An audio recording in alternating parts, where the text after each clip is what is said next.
Heavy on your heart, heavy on your mind, wandering the streets tonight. If you're looking for a home, you are not alone. I can be your guide at night. 'Cause I promise you, I'm a dreamer too. Heavy on my heart, wandering the streets tonight. When it all counts for something, and your pocket's full of nothing. Let's get high, believe it. I can promise you, yes, I am a dreamer too. We are dreamers together, always and forever. Let's get high, believe it. I can promise you, yes, I am a dreamer too.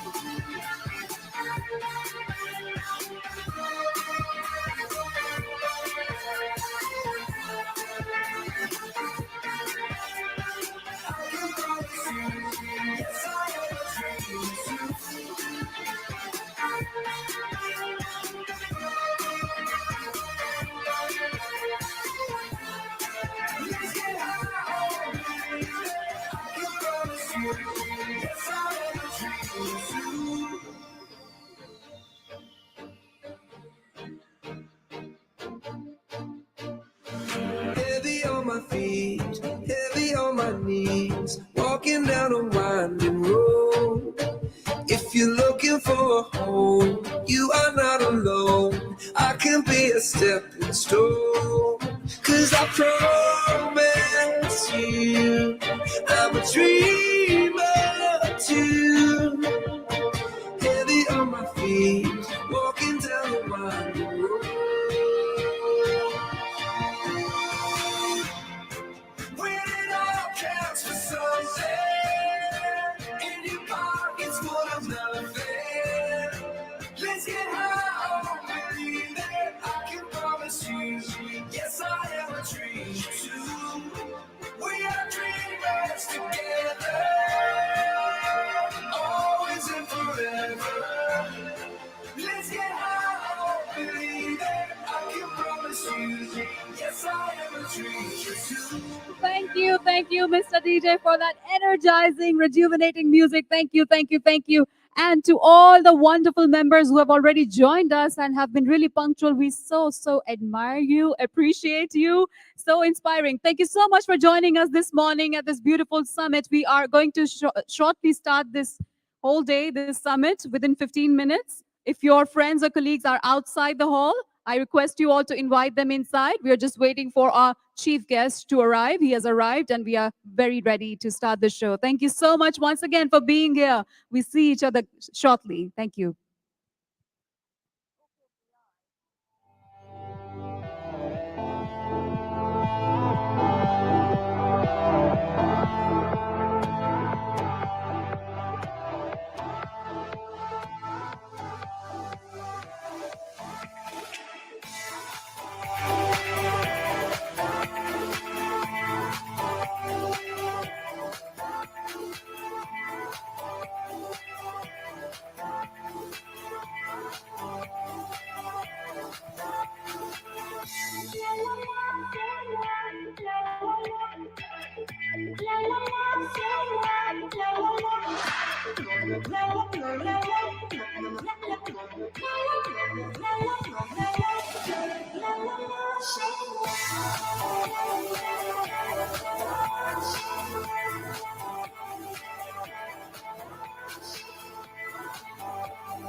And we request all the members outside the hall to kindly come inside. We're waiting for your presence inside and we're beginning the show. Ladies and gentlemen, if you can hear my voice, I'm inviting you all inside the hall so that we can begin the show.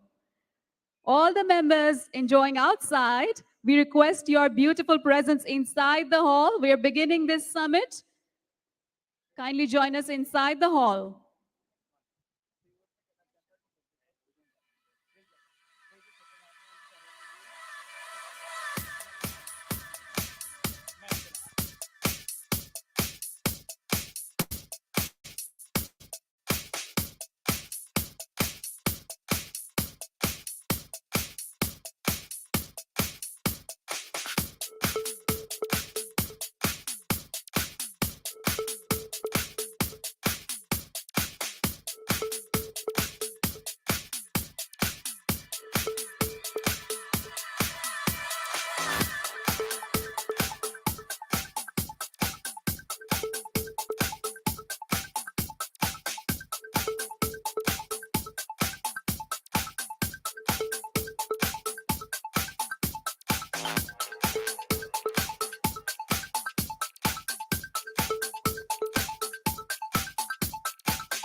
बड़ी बड़ी बातें, बड़ा पाव खाते हर चीज बस बड़ी ही मांगे। जब सब कुछ हो बड़ा तो क्या है बढ़िया? बढ़िया की है बात, बढ़िया का है साथ। ये दिन हो या रात, हर हालत बढ़िया आएगा।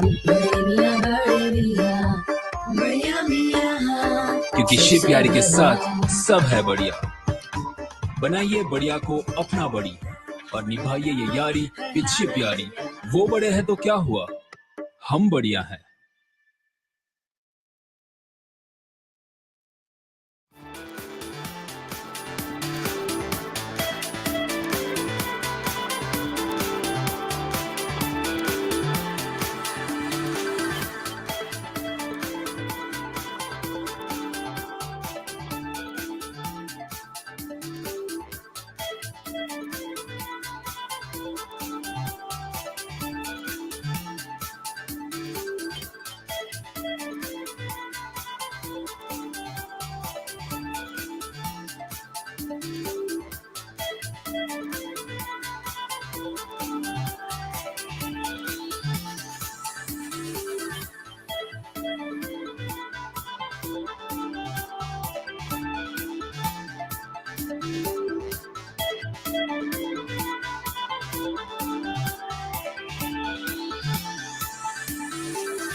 Well, such a bright and beautiful morning, and everybody out there looking absolutely fantastic. Namaskar, namaskaram, swagatam, suswagatam. A very good morning, ladies and gentlemen, and welcome to India's largest e-commerce summit. Can we hear it from you all? Come on, let's welcome each other to Saral 2022. Huge round of applause. And all the corners, I hear some hooting. Let's have that louder once again. Woo! Yes, that's what I'm talking about. And that's the energy we want throughout the day. Now, I saw some beautiful members taking some extra nap while we were waiting for the show. So are we all woken up now? Are we all up and about now? Yes? Oh, yeah, yes. They're hiding themselves. I saw everyone who was sleeping. Sir, up, है ना? Yes. Ud gaye, sir. Good morning. All right, wonderful. I am your host, your loving host for the day, Ruchi Thakur. And on behalf of Unicommerce, I welcome each and everyone present here to this grand day, such a remarkable day. Together, we're going to have amazing conversations. We're going to gain some deep insights from the industry. And of course, we will be having lunch together. Of course, we will be having some nice chit chat with each other and with the industry stalwarts. And we're going to make wonderful memories together. Now, I can still see wonderful members are joining. Please welcome. We were really looking forward to see you all today. And we hope you have a wonderful time with us. So nice of you to take out your precious time and to join us here. It truly means the world to us. In case you missed, I am your host, Ruchi Thakur. And once again, I welcome you all to this remarkable day. So before we move any further, I would like to know, are we all from Delhi? Yes? Yes, wonderful. Any members joining from outside of Delhi? Oh, interesting, huh? I think we need to do this again. Delhiites, where are we? Make some noise. Okay. And the outside members? Tie. Is it a tie? Yes? I think the outstation members were louder, and I appreciate you all so much for your enthusiasm. Thank you so much for joining us here. Now, all right. If you missed the earlier announcement, the official hashtag for this event is hashtag Saral 2022. So go ahead, take lots and lots of pictures and videos from this event and go ahead, post them on your social media. We would love to see your updates and that you're enjoying with us. Please tag us at Unicommerce. Wonderful. So, before we move any further and officially start this event, it is imperative on my part as your host to let you know the sponsors of this event. With great joy, I'd like to announce and express deep gratitude for the rock-solid support of all our sponsors, ladies and gentlemen. Unicommerce presents Saral is co-sponsored by Shipyari and powered by Shipway. Our platinum partners are Upriver and Payoneer. Our gold sponsors are Nimbus Post, ANS Commerce, and Snapmint. Our silver sponsors are Voila, Wizzy, Netcore, Velocity, The Picture Factory, Assassin Consulting, Chainway Solution, AdYogi, Sales Assist, Tally, Pinnacle Works, QuickShift, and eco360.co.in. Our media partner is Indian Retailer. Our exhibitors include DTDC, G Express, Xitamin, Parshottam and Associates, eShop Box, Logic Tax, Optiply, Task Tracker, Trust Signal, Naptol, and Ascen Consulting. Our gifting partners for the day are M Caffeine, Amrutum, Portronics, Indian Gifting Portal, IGP, and Swish. Once again, a deep gratitude for all our sponsors. Well, this is India's largest e-commerce summit designed for retail companies and aspiring retailers to simplify e-commerce selling. During the day, we are going to have 6 wonderful panel discussions and multiple fireside chats. to discuss every aspect of building a robust e commerce business. The industry experts and some of the leading online retail brands will share their wonderful thoughts on the best industry practices of the e commerce business. And it is a one of a kind summit that brought us all together, all the speakers from top e commerce, retail, and logistics companies under one roof. And I can see more members have joined us now. Once again, I welcome you all warmly to this wonderful e commerce summit, India's largest e commerce summit. We welcome you and we so appreciate your beautiful presence here. In fact, in this moment in time, I feel called to quote these wonderful lines from our ancient texts of Brihad Aranyaka Upanishad. And they go like this: You are what your deep driving desire is. You are what your deep driving desire is. As your desire, so is your will. As your will, so is your deed. And as your deed, so is your destiny. And all the wonderful members of the fraternity that are present here, we all are creating fabulous destinies, not for just for ourselves, but the entire community with our far-sightedness, carving a niche for ourselves with our far-sightedness, with our meticulous efforts, and with staunch belief in ourselves. And we are so, so glad that we all could come together under this one roof and experience our strong bond together. Together, we will learn, evolve, and have a great time today. To proceed, ladies and gentlemen, I'd let you know that we are utmost grateful and privileged for the towering presence of our chief guest and our guest of honor. We have Mr. Shirish Joshi, Chief Business Officer of ONDC, joining us as a guest of honor for a fireside chat on how ONDC will be a game changer for India's e-commerce industry. We also have Shri Anil Agarwal, Additional Secretary DPIIT, Ministry of Commerce and Industry, joining us as a chief guest who will also address us shortly. Now, the right moment for me to call upon the power man behind Saral. Gives me utmost pleasure to invite the CEO of Unicommerce on stage. Let's give him a big hand, ladies and gentlemen, Mr. Kapil Makhija.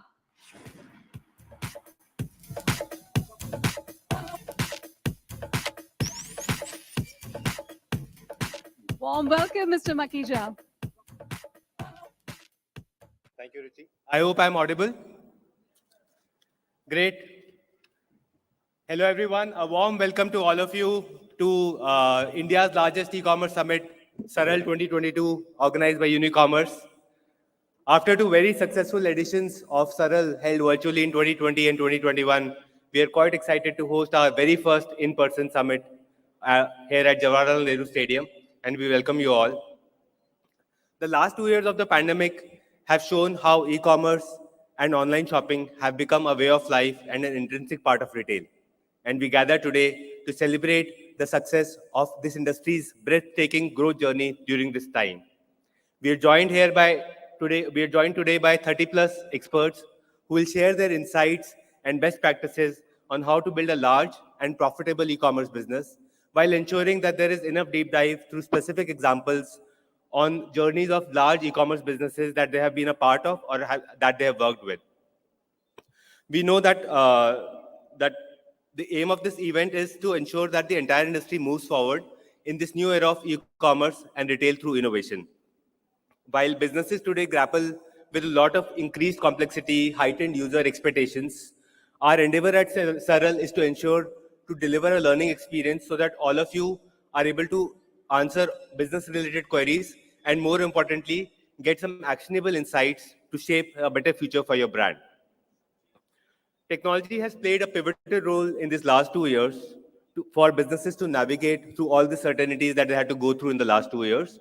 And we have been inspired by so many stories around us about companies and businesses who have deployed technology to deliver growth for their business as well as a long-term ROI. In light of this, we have curated a very specific agenda to ensure that you are able to learn about building a strong e-commerce business. The panel discussions will include uh, evolving nature of new age channels, building tech-focused e-commerce businesses, post-pandemic e-commerce trends, omni-channel retailing, scaling D2C businesses, to name a few. In addition, we will have a fireside chat on ONDC democratizing e-commerce with Mr. Shirish Joshi, Chief Business Officer, ONDC, along with a special address by Shri Anil Agrawal, Additional Secretary, DPIIT, Ministry of Commerce and Industry, Government of India, who will be our chief guest and will share his insights about the changing face of Indian e-commerce and its impact on the economy. Unicommerce has been serving e-commerce businesses or powering e-commerce businesses through technology for over a decade now. And we are India's largest platform, working with 15,000 plus businesses across India, Southeast Asia, Middle East, in streamlining the supply chain and powering the post-purchase experience. We stand for simplifying e-commerce selling, and Saral is one of our key initiatives in fulfilling that mission. We hope that you're all able to make the best out of the day-long summit that we've organized for you, and we can all work together in making sure that the industry moves forward. Thanks once again for coming in.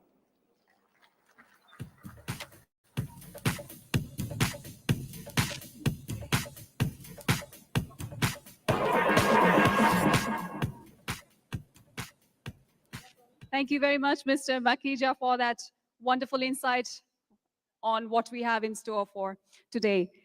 Ladies and gentlemen, once again, on behalf of Unicommerce, I am your host, welcoming you all to this remarkable event. हमारे भारत के धर्म, सभ्यता, संस्कृति, साहित्य, चिंतन एवं कला में किसी भी शुभ कार्य करने से पहले दीप प्रज्वलन यानी कि लैंप लाइटिंग सेरेमनी की प्रथा है और आज भी हम इसी तरह आज के इस इवेंट की शुरुआत करेंगे। वक्रतुंड महाकाय सूर्यकोटि समप्रभा निर्विघ्नं कुरु मे देवा सर्वकार्येषु सर्वदा।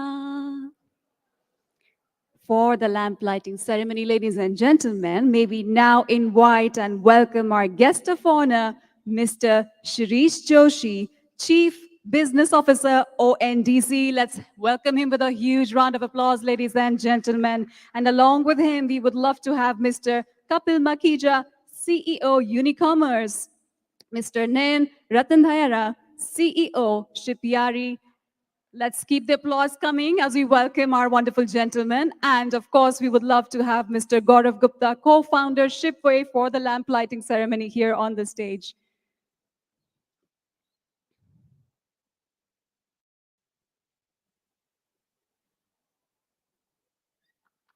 Please step forward, gentlemen.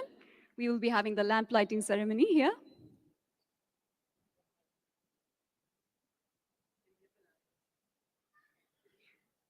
Asato ma sadgamaya, tamso ma jyotirgamaya, mrityor ma amritam gamaya. May Divine Almighty take us from false knowledge to the truth, from darkness to the light, and from fear of death to assurance of immortality. With the purity and sacredness of these sacred words, and with the beautiful energy of the lamp, we will now be starting this beautiful event.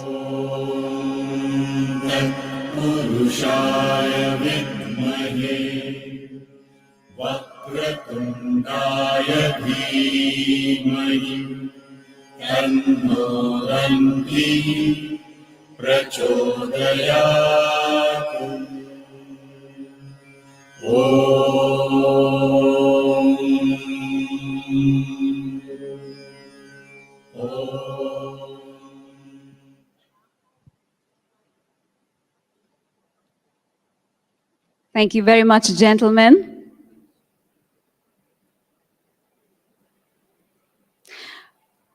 And thank you everyone for being a part of this beautiful ceremony.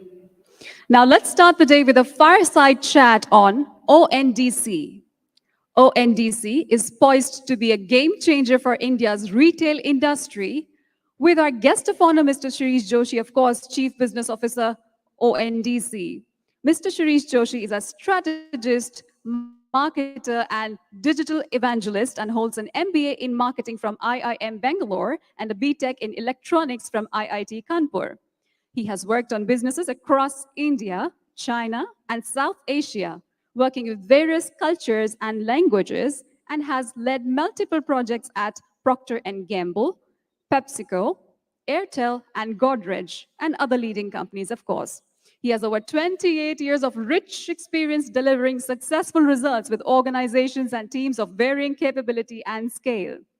I'm sure we're going to get great opportunities today to interact and learn from his wonderful experiences. Ladies and gentlemen, once again, with your love and your long, long applause, let's welcome Mr. Shirish Joshi on the stage. And I would love to request Mr. Kapil Makhija to present a welcome token to Mr. Shirish and initiate the fireside chat.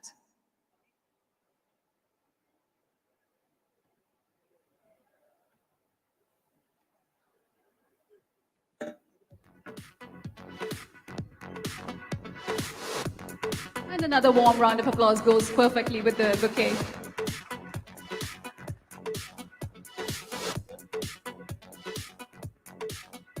Picture perfect moment.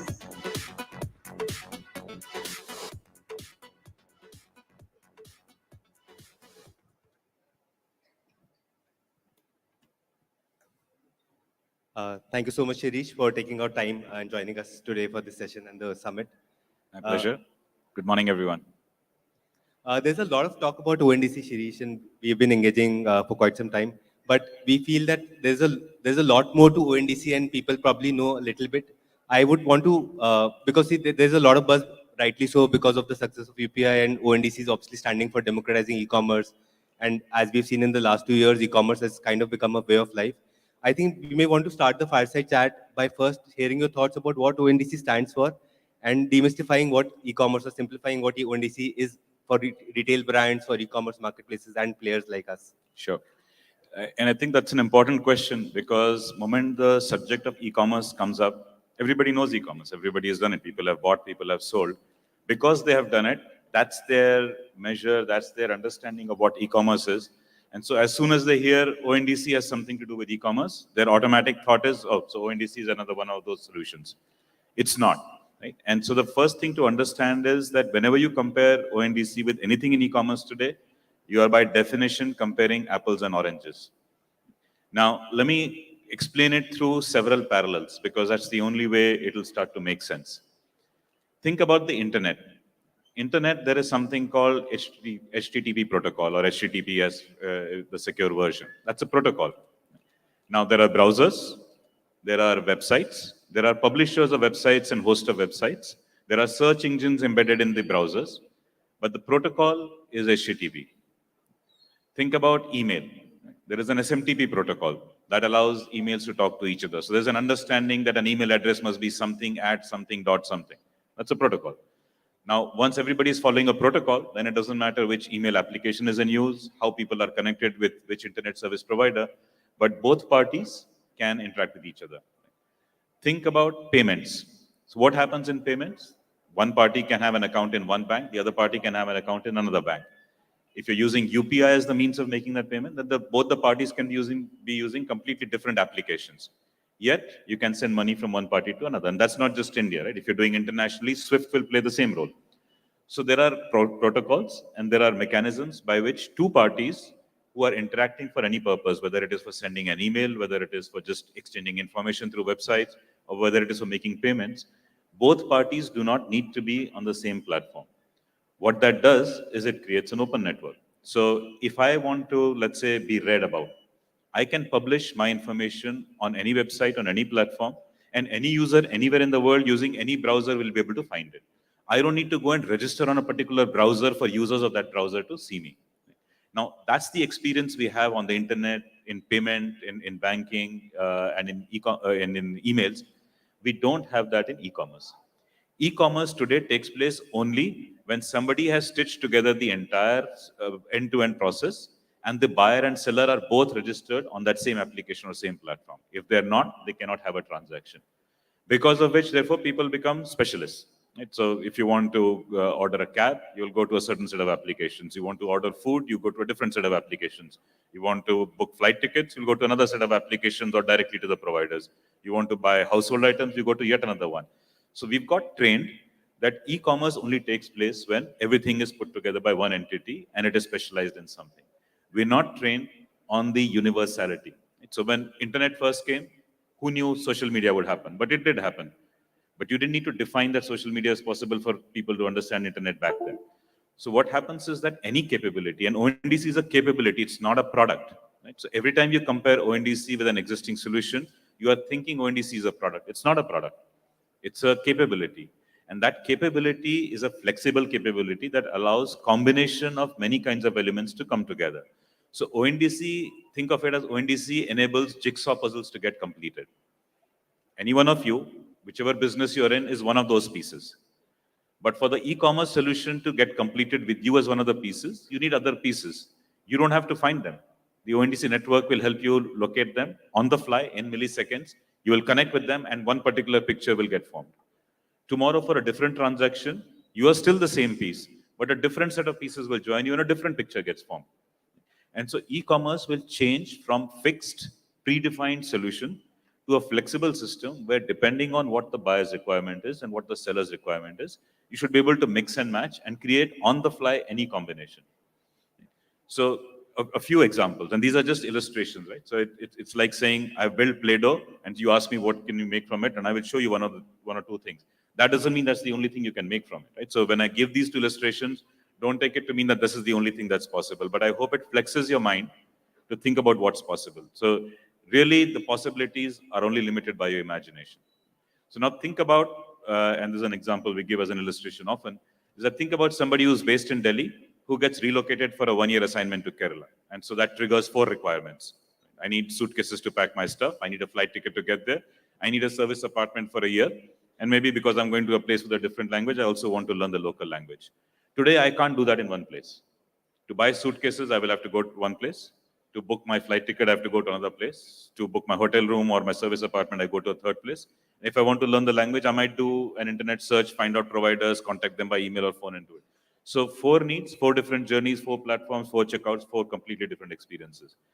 But on ONDC, once there's an application and all the providers are present, through a single application, you can add suitcase to cart, you can add flight ticket to cart, hotel room to cart, language lessons to cart, checkout. So you'll be able to combine and access all domains through a single solution. So that's one.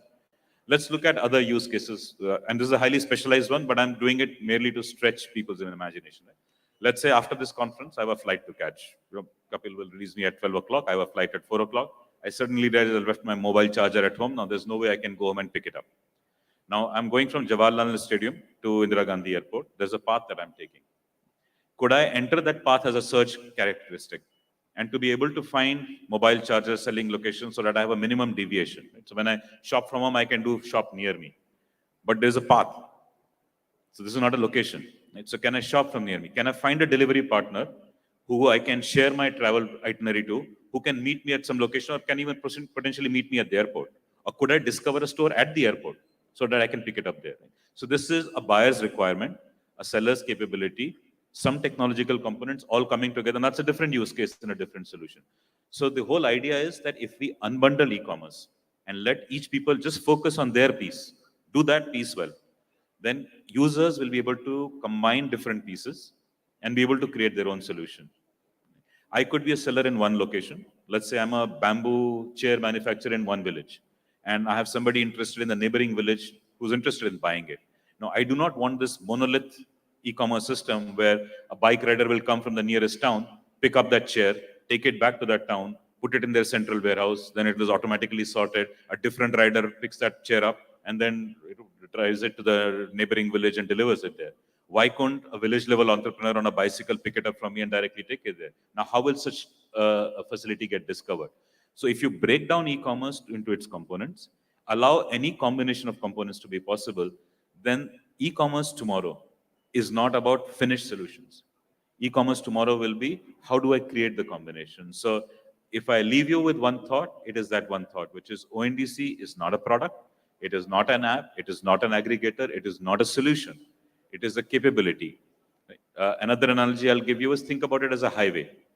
Highway doesn't determine whether what goes on it is a motorcycle or an auto rickshaw or a cab or a private car or a bus. It's available to all. And so it is for other parties to determine whether they want to create any one of those vehicles or a different kind of vehicle, and then be able to find the passengers and create the rides. So we are creating the capability, but we are not creating the solution. We are enabling the solutions, we are facilitating the solutions, but all of you here, each of you will participate in creating a solution, and collectively, just in this room today alone, I think we will have more than 1,000 combinations that will be possible. And each one of them will be unique, different, and not like any of the existing platforms. So that's the heart of ONDC, a flexible platform. And because it is flexible, I'll also talk about the goal. There is an intent in India to make digital infrastructure available for all services at a population scale. This is not about a few lakhs or a few crores of people. Population scale. So you think 100 crore plus, right, or 1 billion plus. So we have biometric identity through Aadhaar at population scale. We have vaccination tracking through COVID at population scale. We have mobile-to-mobile payments that are clocking in literally billion transactions a month now, and more than that. Right? So that's available at population scale.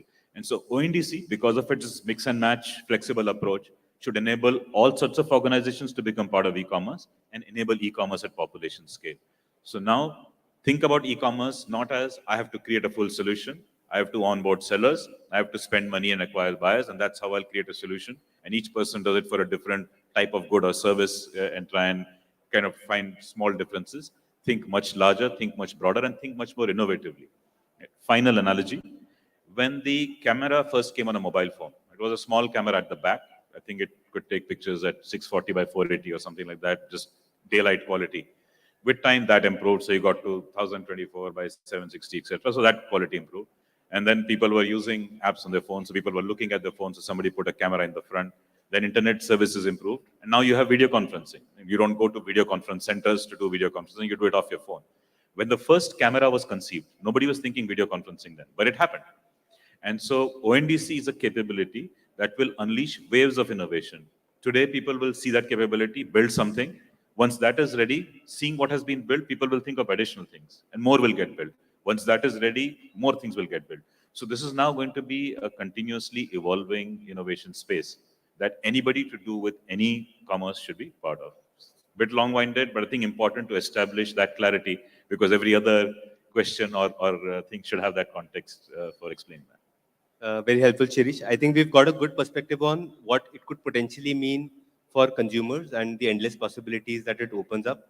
I think I would also want to understand your thoughts on what does it mean for the marketplace platforms as well as retail brands, and what does it take for them to participate in this open network if they want to? Sure. So if I were to simplify the ONDC chain into 5 parts, there's a buyer, the person who's actually placing an order for a product. There is an application through which that person is able to access the network and place that product. Then there is the network. Then there is a seller application that responds to that request. And the seller application has multiple catalogs on them. The catalogs belong to individual sellers. So think of them in 5 parts. So ONDC network has buyer applications and seller applications connected with them. And then you have sellers registered on seller applications, buyers registered on buyer applications. Now, the implication for marketplaces is marketplaces today are providing that entire chain. So now they have an opportunity to take their user base, create a buyer application. Maybe they can take exactly the existing buyer experience they have created, make a buyer application that does only buyer side services and that user base, and become a buyer application on the network. Similarly, whatever catalogs and sellers are registered with them, to create a seller application and make those catalogs visible to the network. So think of these, if I use the internet example, as one side is publishing websites and the other side is a browser. And there are different companies building different browsers. And these are visible to everyone. Everything is visible to everyone, but they are disconnected from each other. So marketplaces now have an opportunity for their buyers to buy from sellers other than their own.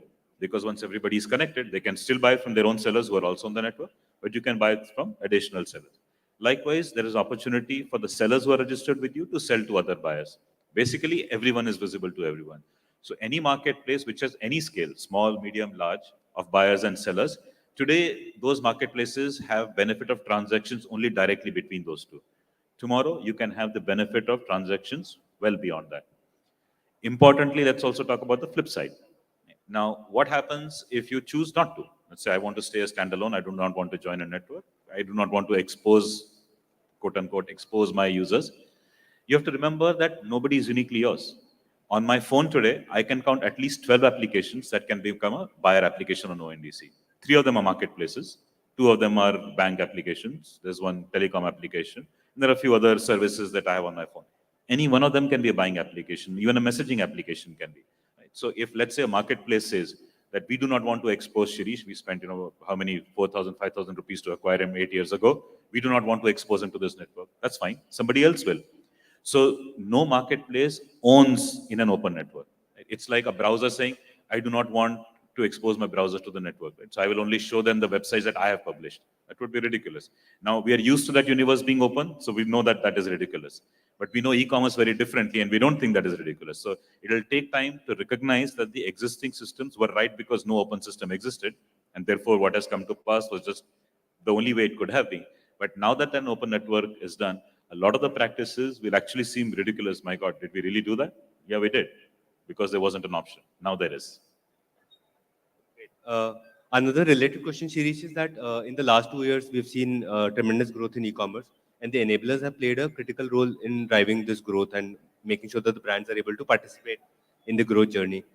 How do you envision the e-commerce enablers participating in ONDC, and what role do you see them playing in this overall ecosystem?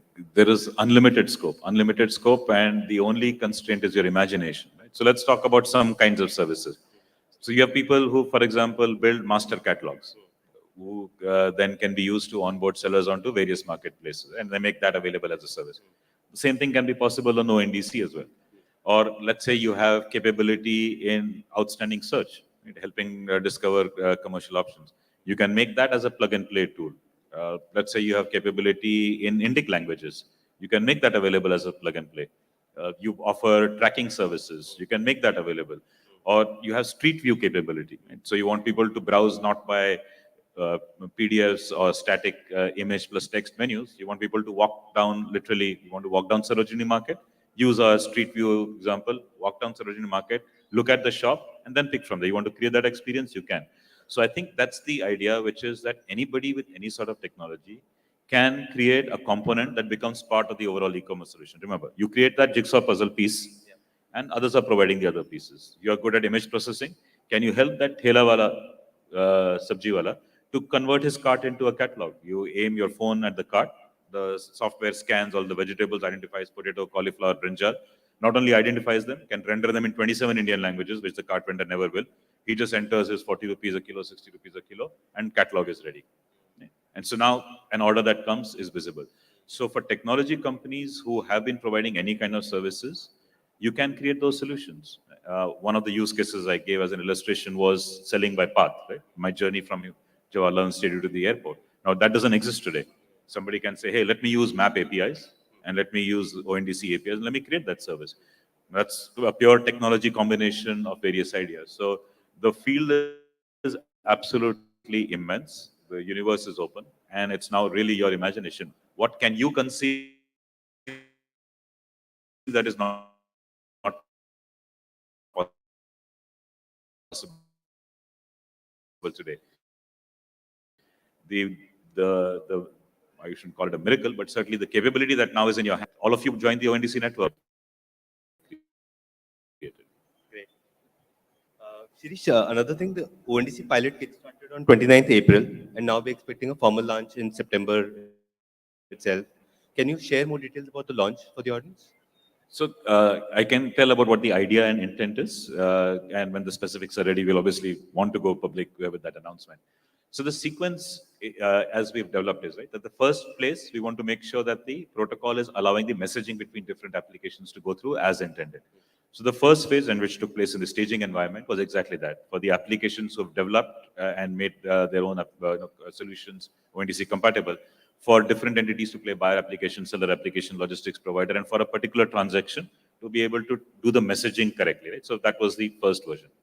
From there, we go into what we call the pilot phase. Now, in the pilot phase, those applications are in a live environment. Somebody sitting in a physical location is actually placing an order, is actually making a payment. When they make that payment, that seller is actually shipping that item through a real logistics player, and the item is getting delivered. So that's what we do with the closed user group. We have people test out. So now we're not just checking software, we're checking business flows, and we're checking actual fulfillment of those business flows.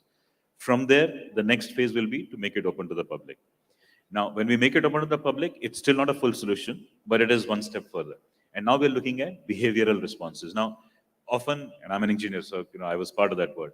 Often the belief is that if you've built it, it will work exactly as intended. No, it doesn't. When human beings are involved, it will often not work as intended. And I was recently shared a case of a daycare center. And the daycare center was faced with the problem that parents were meant to pick up their children at a particular point in time. And often, for whatever reason, tied up at work, they would come late. And so the daycare center had to wait till everybody was picked up. So they figured the solution was we will just simply levy a fee. And if we levy the fee, then people will, to avoid that fee, will come. Well, actually, the opposite happened. Because till that time, parents used to feel guilty and would make an effort to come on time. But when they figured it was fee, they said, oh, we'll just simply pay it and pick it up whenever we're convenient. So the act of charging a fee, we had the opposite result. Now, logically, it would have sounded right. And people would have convinced themselves, yeah, if we charge a fee, people will avoid that fee and come. I see that in my condominium. Right? So we have visitors parking, and all the residents have to park in the basement. So the condominium said, if residents start parking their fee in the visitors thing, it blocks the space, and that's not the intent. We'll charge a fine. And there are some people who said, okay, charge the fine, but we will park outside. So now it has had the opposite effect. Because if that's all it costs me, then that's fine by me. So don't assume that because you've built a solution, it works exactly. So the goal of the public opening is to take that limited menu, the limited assortment that we have in 2 domains. Now it's limited from a broader perspective, but it is sufficient for an experience. Now we want to see in real behavior terms, that in real behavior, does it work exactly as intended? Do people figure out, or does it matter that it is being unbundled, but they never figure out, which is great, because we don't want them to consciously be thinking this is an unbundled work coming together. And what is the experience? If there is any aspect of the delivery they want to raise an issue against, did that go through smoothly? So they raised it with the buyer application. With the buyer application related to the seller, was the seller able to satisfy, not satisfy? We will learn that through those examples. And what are people expecting? Is there a gap? So there is a behavioral side that we will learn, which will confirm the final stage. Once the behavioral stage is confirmed, then it goes broader. So we are doing the final stage of the physical use case testing, which is the pilot phase, to say, yes, we are now ready to make it open. Great. We are very excited and looking forward to the launch. One final question, Shirish. I think ONDC is always compared to UPI because of the huge success that UPI was able to deliver. Does that mean added pressure on you and your team to deliver the same kind of scale that UPI has been able to do? Not at all, actually. And we're grateful that ONDC has come at a time when e-commerce in the country is more than 10 years old, and UPI has already happened. So people understand how to shop online. We don't have to teach them that. And people understand how unbundled works. Right? So in fact, there are applications to advertise. Somebody goes into a store, and the store has a placard of a different payment application and says, oh, what do I do? And it says, no problem, you can pay through any other application, because the idea is anybody can pay and receive from any application. So they've already taught the idea of interoperability. They've already made it possible for people to understand that anybody can use a mobile to do two-party transaction where both parties are not in the same place. And people know online shopping. So we have a lot of ground covered that will help people understand. Yet, because it is so different from existing e-commerce, it will take the ecosystem as well as end users to recognize. Now, the difference actually is less for the end buyer and seller. For a buyer, it's the same journey even on ONDC. I searched for an item, I got options, I added to cart, I made a payment, I checked out, and I started receiving tracking information. So the buyer may not actually feel as much. But people who are participating and who are providing the buyer-seller application services, for them it's a dramatic departure. And I see many of them struggling to come to grips with exactly what it is, how it is different, how it is flexible, and to be able to create. Even for a seller, and especially at early stages, we expect that many of the sellers will basically just be providers, and it will be the applications that will play the marketplace role, accept the orders, and deal with the network. The seller simply receives the order, packs it, keeps it ready, somebody picks it up, and he's done.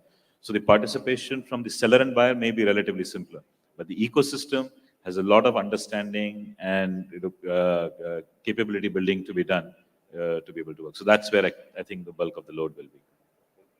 Thank you so much, Shirish, for sharing your insights and this excellent session. I think I can speak on behalf of everyone. We are quite excited about the launch of ONDC. And we firmly believe that it will take e-commerce to newer heights. And thanks for all your contributions so far on this. Sure. Thank you all. Thank you for being such a wonderful audience. And anybody who's interested in learning more about ONDC, we do a briefing call every Tuesday at 3 o'clock. Write to team@ondc.org, team@ondc.org. Remember, it's .org, not .com. So team@ondc.org. Let us know your interest and we'll share the link with you. It's completely open. So use that to understand. Once you understand that, the follow-up to that will have all the other implementation steps. So I don't need to explain them, but that really is the first step. So reach out and understand more. There we talk a little bit more detail about what I've said here. So you get to really understand what ONDC is about and how it can work for you. So thank you all and good luck. Thanks, Shirish.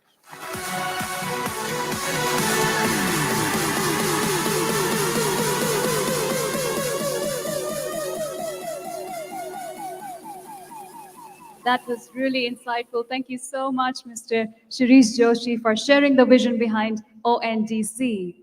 Ladies and gentlemen, please won't you help me welcome now CEO Shipyari to share his thoughts on Saral. Let's welcome with a big round of applause, Mr. Nayan Ratandhaira.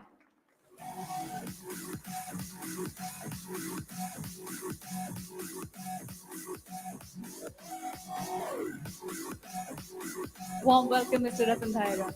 How are we feeling today?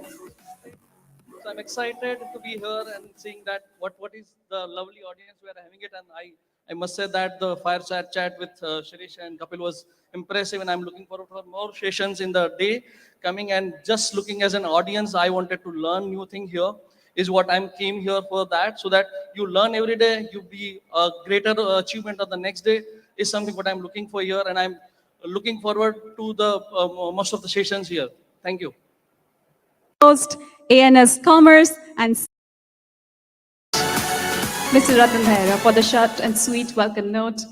And now, ladies and gentlemen, with your big round of applause, we would now be inviting co-founder Shipway on the stage to share his thoughts. Ladies and gentlemen, let's welcome Mr. Gaurav Gupta. Warm welcome, Mr. Gaurav Gupta.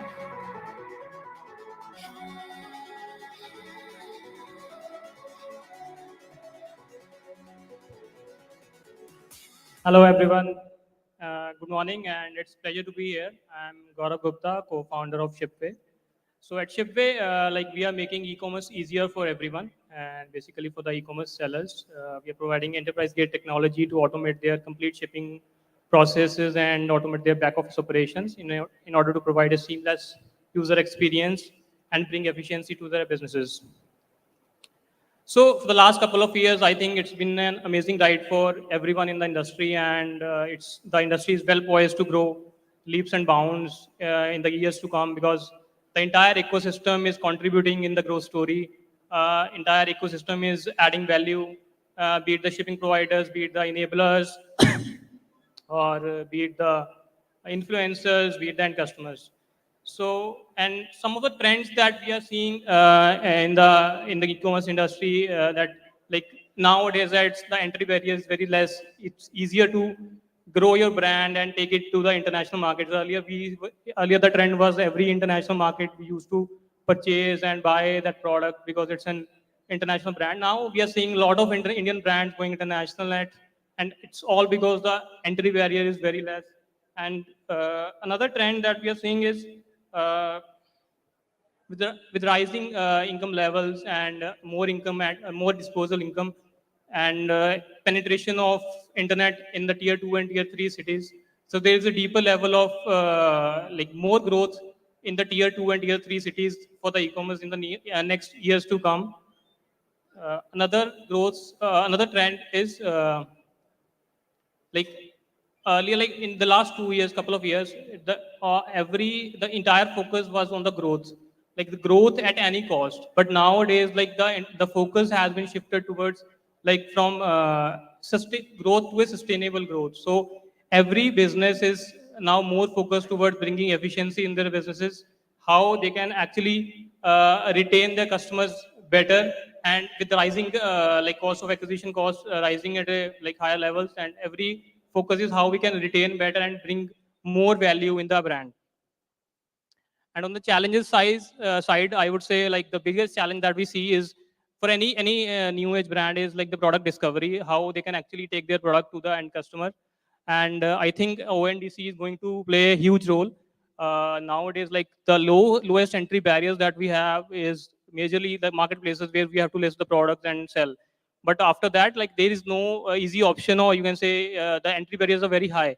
So ONDC, I think, is going to play a very huge role in democratizing the entire e-commerce and easily easy customer acquisition. And last, I would like to thank you everyone. Thanks everyone for joining us today, and the entire Unicommerce team for making this happen. Thank you. Thank you very much, Mr. Gaurav Gupta. We truly appreciate your presence here. All right, we are now ready to start the first panel discussion of the day, ladies and gentlemen, which is on Gen Z retail entrepreneurs redefining e-commerce with technology. Gen Z are the modern innovators and value-driven visionaries of new generation entrepreneurs who require just the right direction and thoughts to get started. The panel discussion will bring together leading entrepreneurs who will share their rich experience and insights on how these new age Gen Z entrepreneurs can create a sustainable business model while enhancing unit economics through various business functionalities. And for this panel, may I now invite our moderator for this session, Associate Director PwC, Ms. Kunjal Thakkar on the stage. Of course, we'll help her feel welcomed on the stage. Kunjal has over 15 years of experience in business and strategy consulting across retail, banking, financial services, and pharma clients in North America, Europe, and India. Thank you for joining us, Ms. Kunjal Thakkar.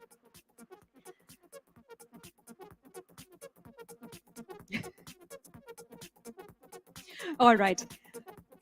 Let us now let us now welcome our first panelist of the session, Chief Strategy Officer, Power Gummies, Mr. Kapil Mittal.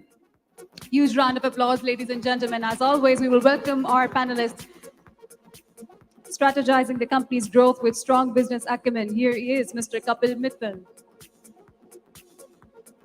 And our next panelist, ladies and gentlemen, is co-founder of MassQ by Q1, Mr. Vikas Kapoor. With 25 years of experience, Mr. Vikas Kapoor is a respected voice in the industry. His vision and foresight have enabled Q1 to emerge as a market leader in the embroidery domain. Our next panelist, ladies and gentlemen, is Deputy General Manager Sales, Mr. Balwant Singh Chauhan. Having experience of more than 17 years, Mr. Balwant Singh Chauhan has been associated with Tally for more than 15 years and has been driving Tally technology adoption in MSME and government organizations through specialized set of partner network. Next, we have VP Digital and E-Commerce, Mr. Shayak Mirza from PhD Media. With 13 years of experience in digital and e-com, having worked with Flipkart and multiple advertising agencies previously, and also been a successful entrepreneur.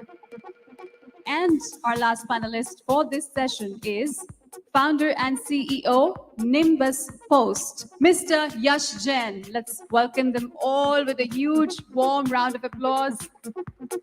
Mr. Yash Jain, carrying more than 7 years of experience with the fastest growing community of startups, and entrepreneurs are coming together for swift and absolutely seamless shipping solutions with an extensive reach and reliable customer support in his guidance. Let us now begin the first session, Ms. Thakkar. Good morning, everyone. Let me start a couple of examples which I feel most of you, maybe all of you will relate to. It was recently a friend's wedding during the pandemic and I had to buy a new outfit. And stores were shut, so I decided to buy it online. I was like, okay, wedding outfit online. My dad's birthday was coming up. I wanted to buy a personalized gift. I did it online. I have to go to a doctor. I'm booking an appointment online. Forget all that. Just yesterday, I forgot my regular shampoo in Bombay. I don't have time to go and shop for it. All I did was, you're right, I just went online, got an app who shopped on my behalf and delivered it to me in like 10 minutes flat.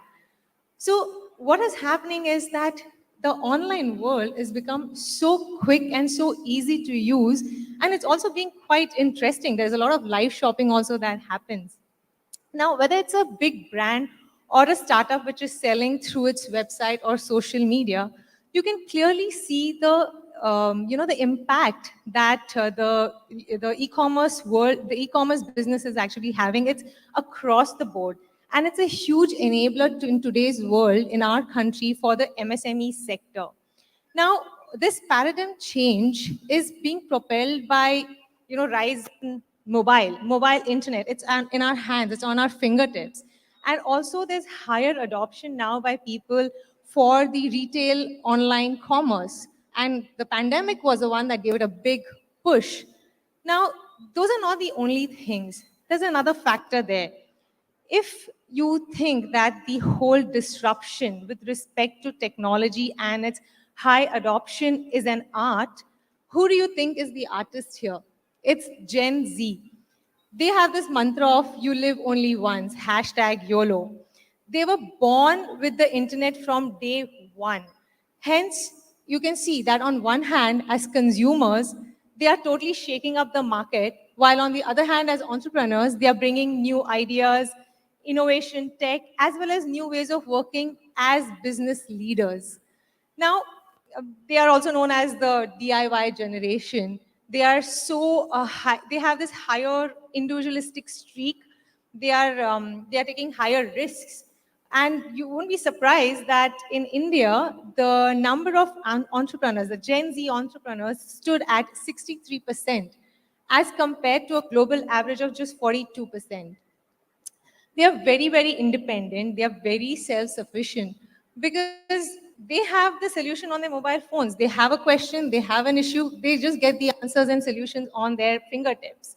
And this has led them to do business at a very, very young age. You have entrepreneurs who are starting business on YouTube, who are starting business on Instagram at a very young age of even just being a teenager. Now, if if I'm to say, and maybe I'm not completely wrong, then we are today living in Gen Z's world. And they are ruling it on e-commerce as buyers or as entrepreneurs.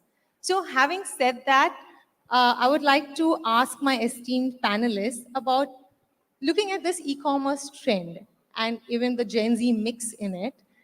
As per your experience, what do you think is very different when it comes to selling to a Gen Z, as well as for some of you who are into the B2B business, selling to a Gen Z entrepreneur? What are they doing differently as compared to, say, millennials or the Gen X?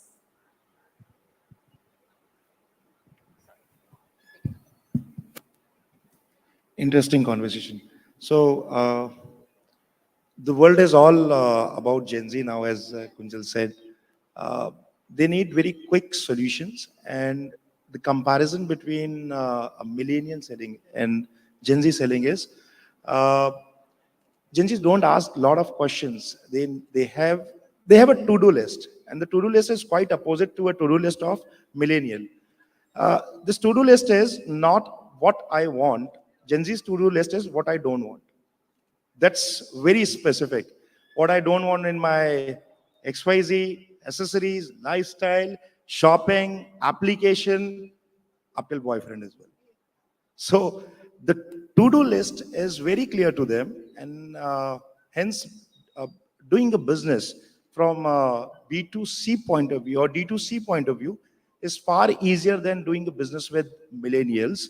Uh, Engagement is higher. They have their own mindset. They understand personalization as compared to millennials. So it's very easier for a D2C brand or entrepreneurs like us to have a business or greater business value with Gen Zs. That's my point of view. They're very aware of what they don't want. Yeah. So, of course, being aware and they have a mind of their own. So, I would like to share an example or my interaction with my 12-year-old son.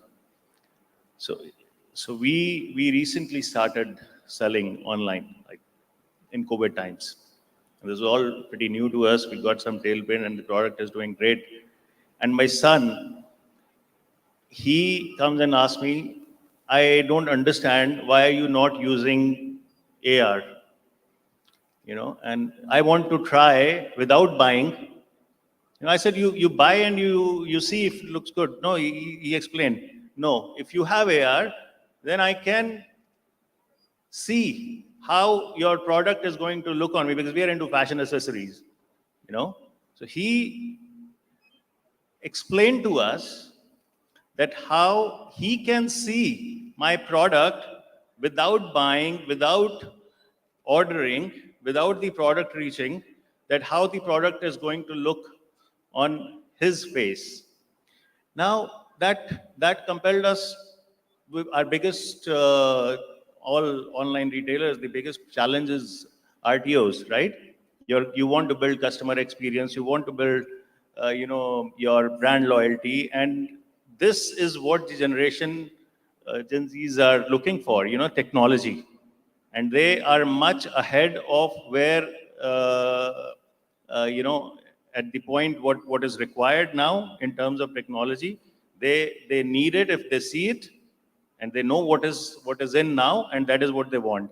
So we have to do a lot of catching up, and the technology will play a big role.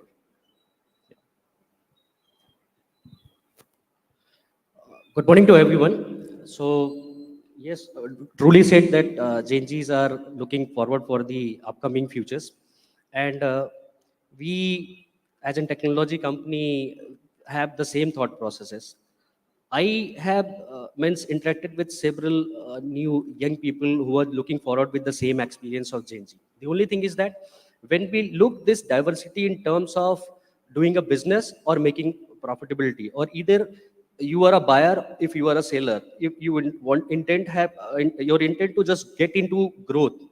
The thing is that whatever technology you are going to accept, whatever internet technology you are going to think, and whatever new thing you are going to derive and give this world a new change, the only thing is that a customer satisfaction, whatever you are going to build on, is a customer satisfaction.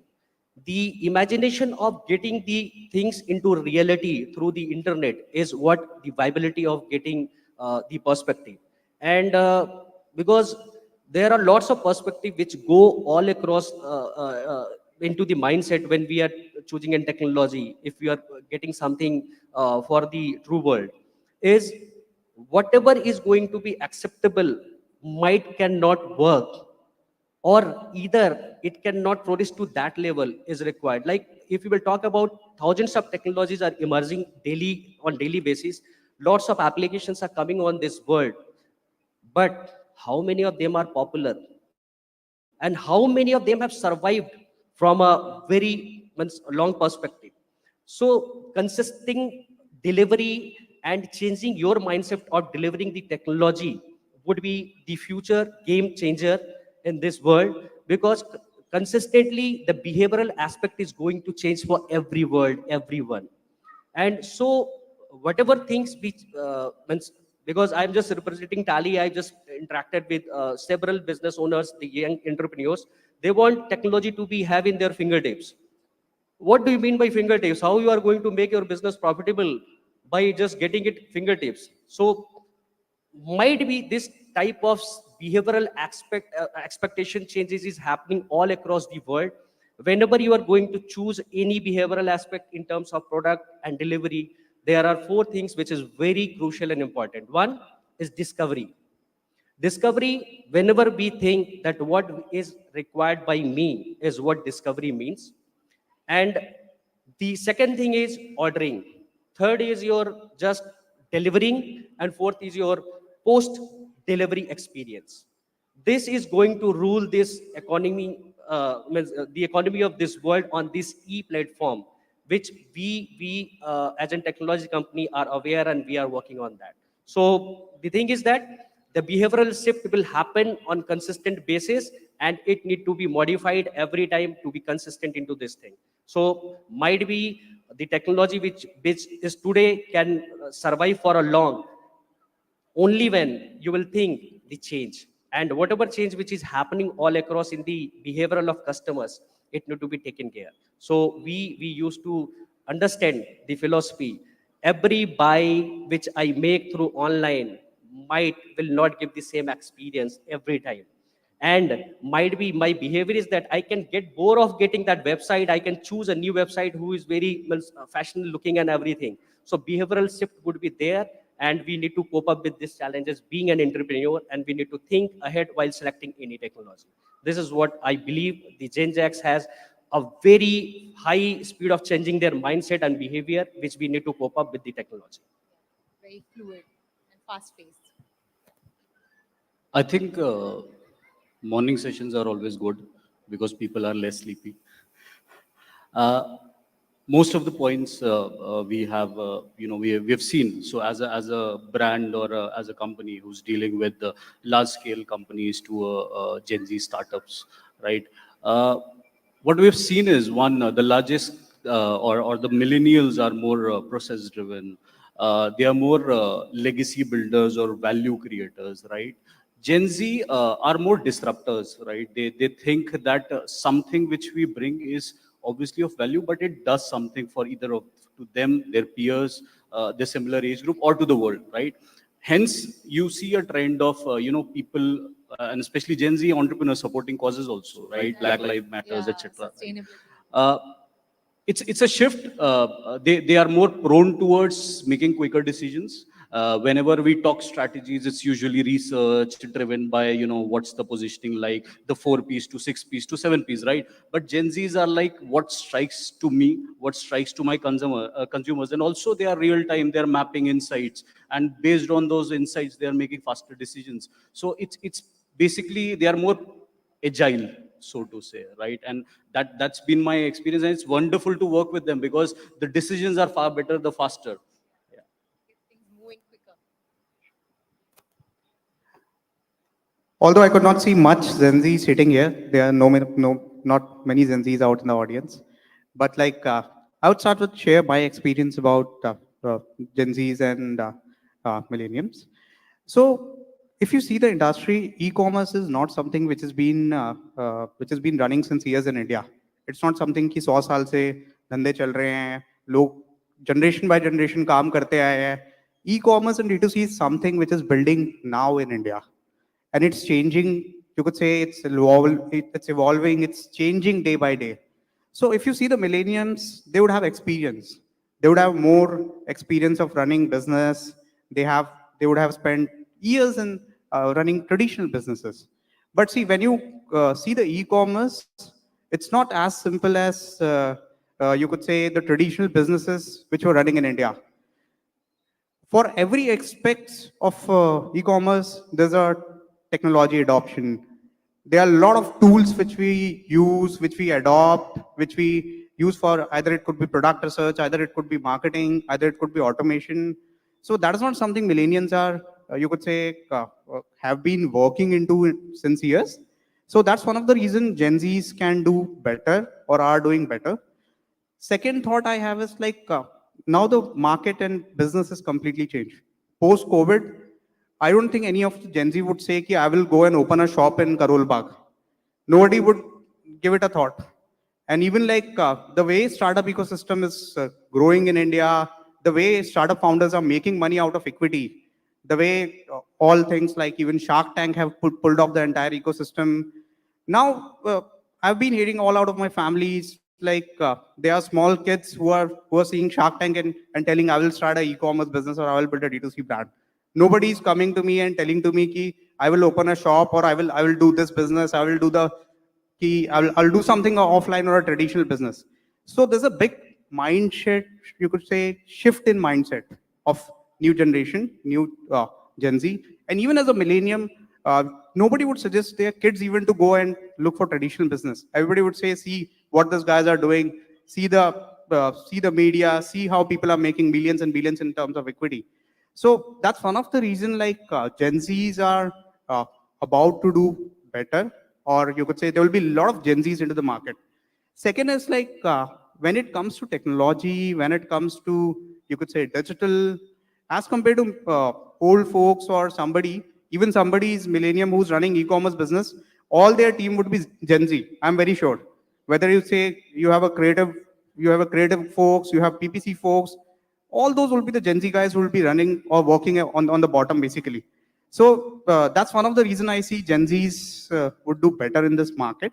And surely Gen Zs is something a big competition to all millenniums. So you should be ready. Either upgrade yourself or like start thinking like Gen Z, or else Gen Zs will take you over. That's my thought. Very valid, yeah. In fact, the point there. So, in fact, like all of you mentioned, right? Like they're agile, they're changing, and it's so fast paced. And like you rightly said, Yash, if we as organizations or as sellers are not going to change and keep up, we are going to perish. So, the best way is to just keep moving.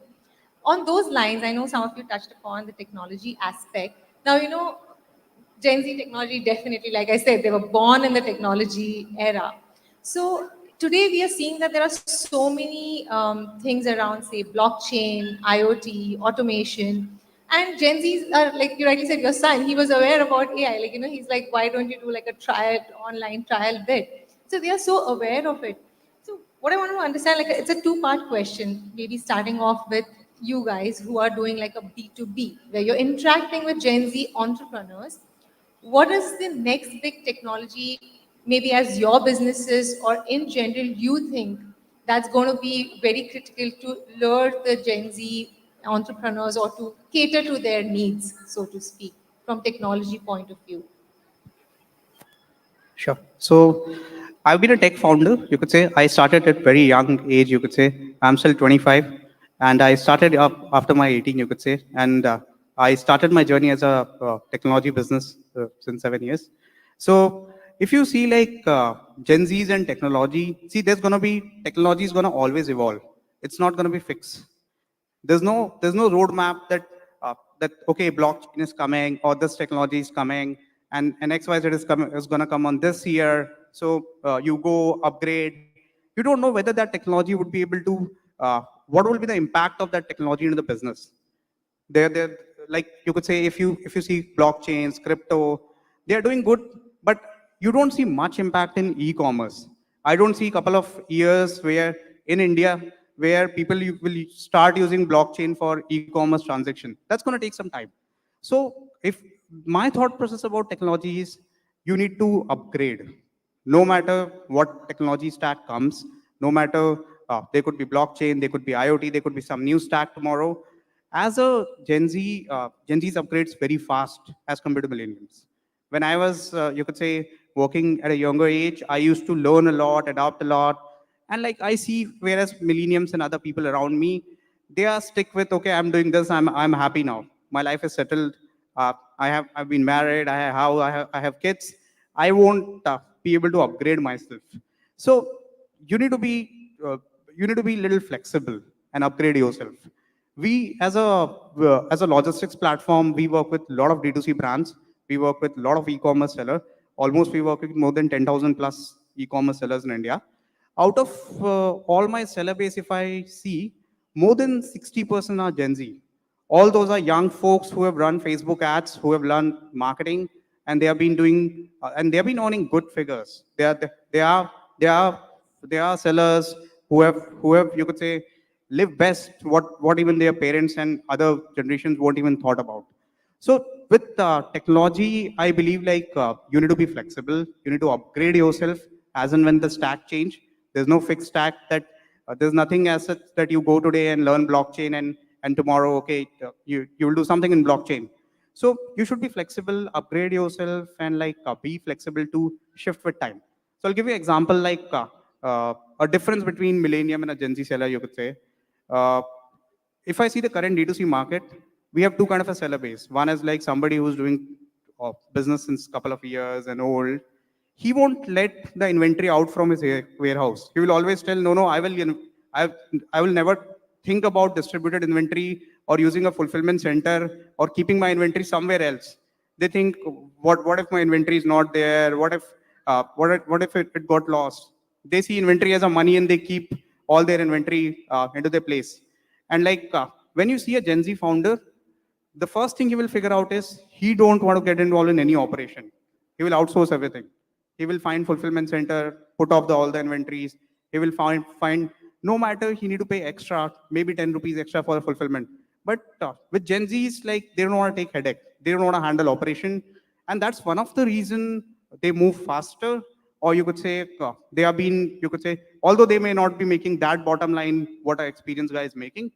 But when you see the pace, when you see the track, Gen Zs are more faster because they adopt new things, they try new things. That is something which millenniums need to upgrade. So interestingly enough, there are major shifts which you can see, and Vikas rightly said, your son is right. See, AR and VR is one thing which will dominate. It has been there. So companies like Lenskart did evolve in terms of, you can try it and then buy it, right? Voice-based searches, etc., are one thing which will evolve over a period of time. Some companies did it because the technology is still adapting, right? The response to technology or the outcome wasn't that crisp, but it is happening. Blockchain, in my mind, when it comes to supply chain and logistics, it's more trackable. It gives the advantage of also enabling fraud detection in place. And IoT basically enables everything when it comes to, be it connected homes to. So, for example, if I am sitting at my home and I just see a need of a shampoo, right? I can say to Google or Amazon Alexa and say, ki, why don't you add a shampoo in my cart and buy it? So I think these shifts, which visually stimulate and also like a AR or a VR, or they have some tangible outputs, this will keep on happening, and also crypto. So although I sort of have a different perspective on crypto, but virtual currencies will keep on dominating. So it's buy now, pay later is one of the few things. We earlier were a more cash on delivery economy, right? And we slowly moved to cards, debit cards, and the credit cards. Security and safety was an issue that time, right? But right now we are moving towards a technology where we don't foresee if in 5 years or 10 years we might be buying from Ethereum or any of this currency. In fact, Elon Musk has enabled, you can buy a car with Bitcoins. I think, see, these trends will be moving forward, and it's up to us to adapt to it. Because going forward, whoever adapts and has a first mover advantage will anyways benefit out of it. So, as everything has already been being spoken by both of the guys, the only thing is that whenever we are talking about the Gen X, when the people are very, very stringent of what they like. So, whenever you are going to make a choice of technology, the perseverance of getting the satisfaction out of those technology is not so simple. Why I'm just saying this, the things being an entrepreneur, you might select a technology platform which will initially give you a satisfaction, but for your growing needs, for the changing behavior, it might it might not continue with your organization for a longer. So whenever the things of getting selecting anything in terms of e-commerce or in terms of getting the things possible at your doorstep, you might be watching that things are changing, and whatever platform any of the entrepreneurs who are using and getting it, the experience part is one of the most crucial part. Like if you are buying a shampoo, if you've been deliver a expired shampoo, so what will be your reaction? If you'll write something wrong about that means product on the this e-commerce platform, or you will just get it viral through the social media, so you can imagine the impact which you are expecting in a positive direction through these platform can be adverse also. So whenever we talk about selecting a technology, the top priority is how you are going to deal a customer. If you are going to create a technology which will consistently deliver the same aspect, whether whatever it may be. But being an entrepreneur, it is highly crucial that whatever velocity of money which is driving all across these movements should be trackable, should be persistent, and should be so smooth that it can give an experience, a wow experience to customer, a wow experience to the seller also, and wow experience to every person. Like uh, we as a technology company, Tally, means are present here from last 32 years, and the expectation of the new young generation people are just getting the business should be handy. Means while you are moving anywhere 24 into 7, you want your business to be live. So we are there, we are providing you, but it doesn't mean that whatever the experience we are planning to give you might give you the same satisfaction every time. And for that, we need to be consistent of delivering and making change into this technology on a regular basis is what I intend as a technology company, so that you would be on a same level. And this is going to be the winning situation every way, and every future is going to turn around this only. Yeah, so make sure we are upgrading to the entrepreneurs. So what we heard, what Gen Z entrepreneurs would expect and how you can cater to them. With you, Vikas and Kapil, your experience with the direct to consumer, where the Gen Z is the buyer, what's the kind of technology element you see to drive that maybe personalized customer experience? Like one you mentioned about the AI where you try on and things like that. But what has been your experience when you have introduced these new kind of technologies, the adaptiveness and the response when it comes to a D2C area, when it comes to these advanced technologies? So technology, we're all talking about technology and Gen Zs, but technology in your case on what is required, what is new, versus what suits your need, what is your case is very important. I don't know what AR would do in a shampoo case, but in my case, a virtual fitting room solves such a big problem, not just for my business, but for for the entire fashion industry. I mean, and you talk about sustainability, the kind of inventories you have to keep now. You don't know your customer is what size, what does he want.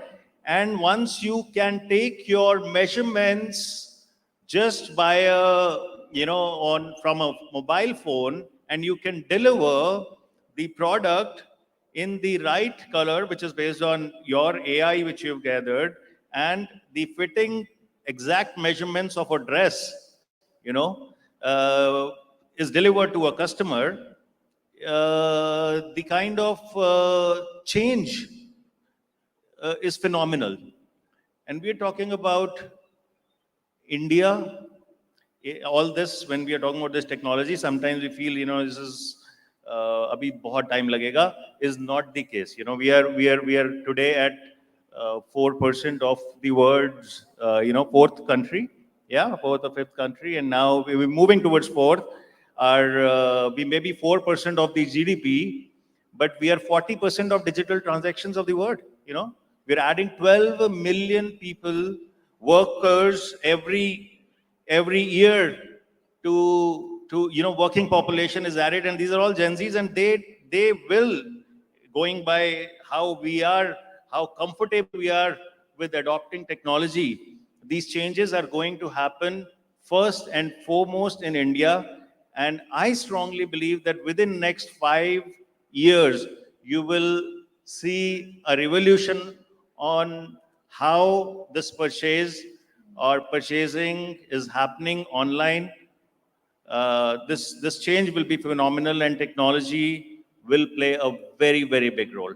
In fact, you bring a very interesting point. I was just reading a report recently which said that India is bound to surpass even the US and become the second largest online retail market by 2030 or 34. So yeah, the market is growing, and it's growing at a fast speed. It's going at a very fast speed. Yeah. The numbers already are there, and yes, sure. Kapil, your take?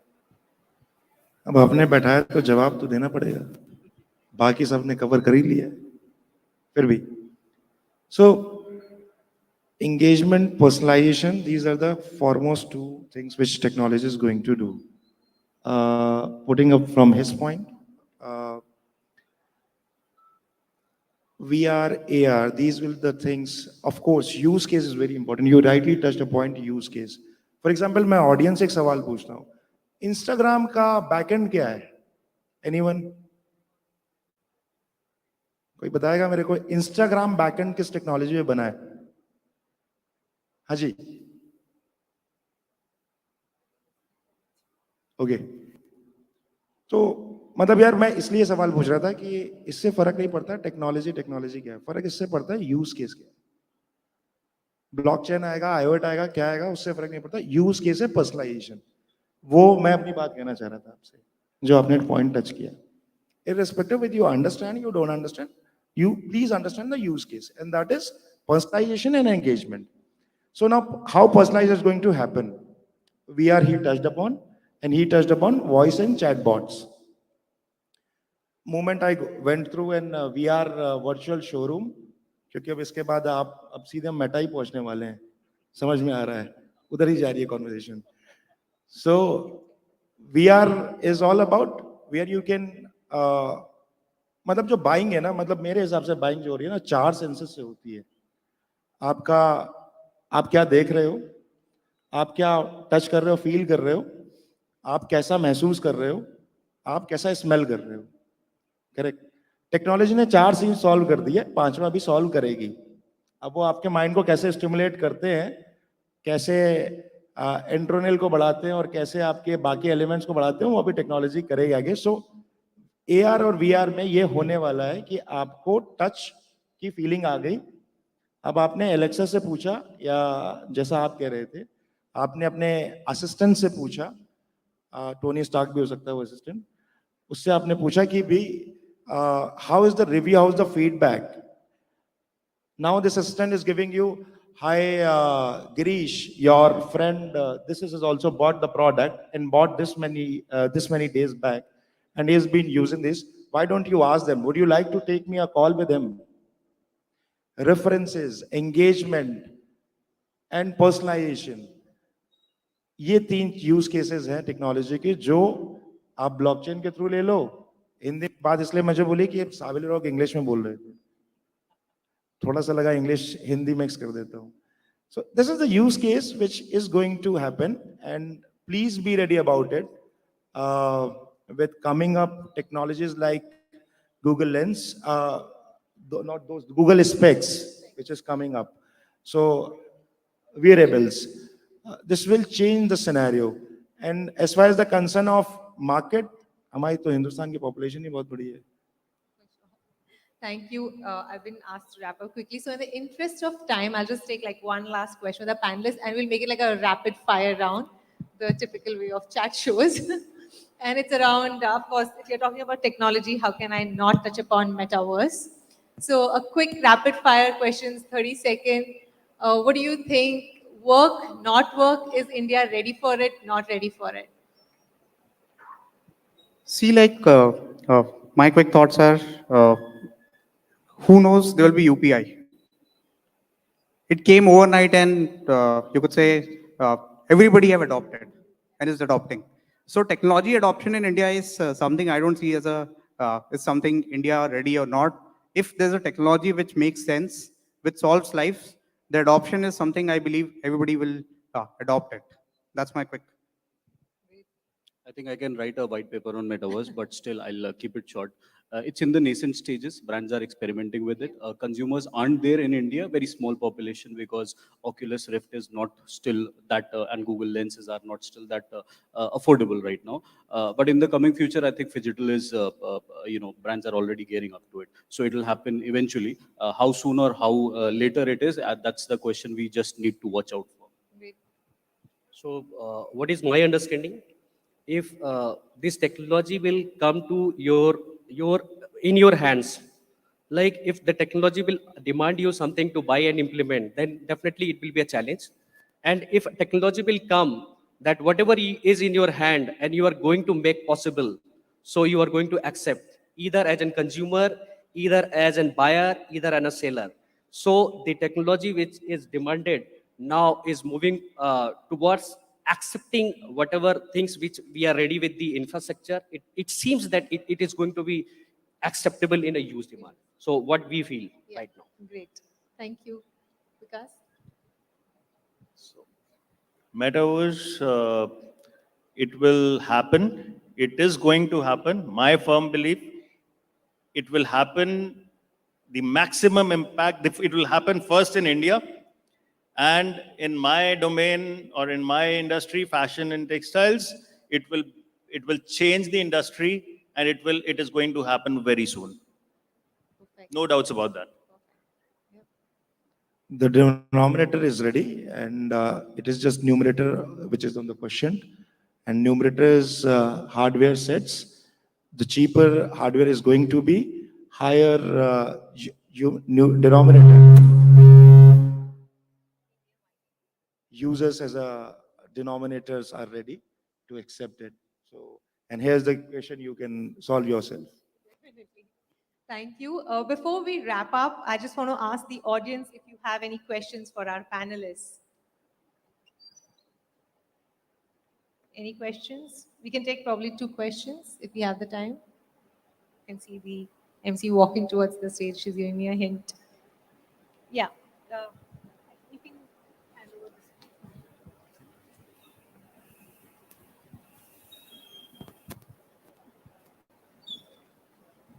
Thank you. Hello sir, मेरा question है कि India में D2C बहुत ज़्यादा grow कर रहा है, और जो अभी सर ने बताया कि हम ड्रॉप शिपिंग मॉडल में बहुत ज़्यादा और प्रॉफिटेबल भी है, वो स्केलिंग भी है बहुत, हम भी उसी बिजनेस में है।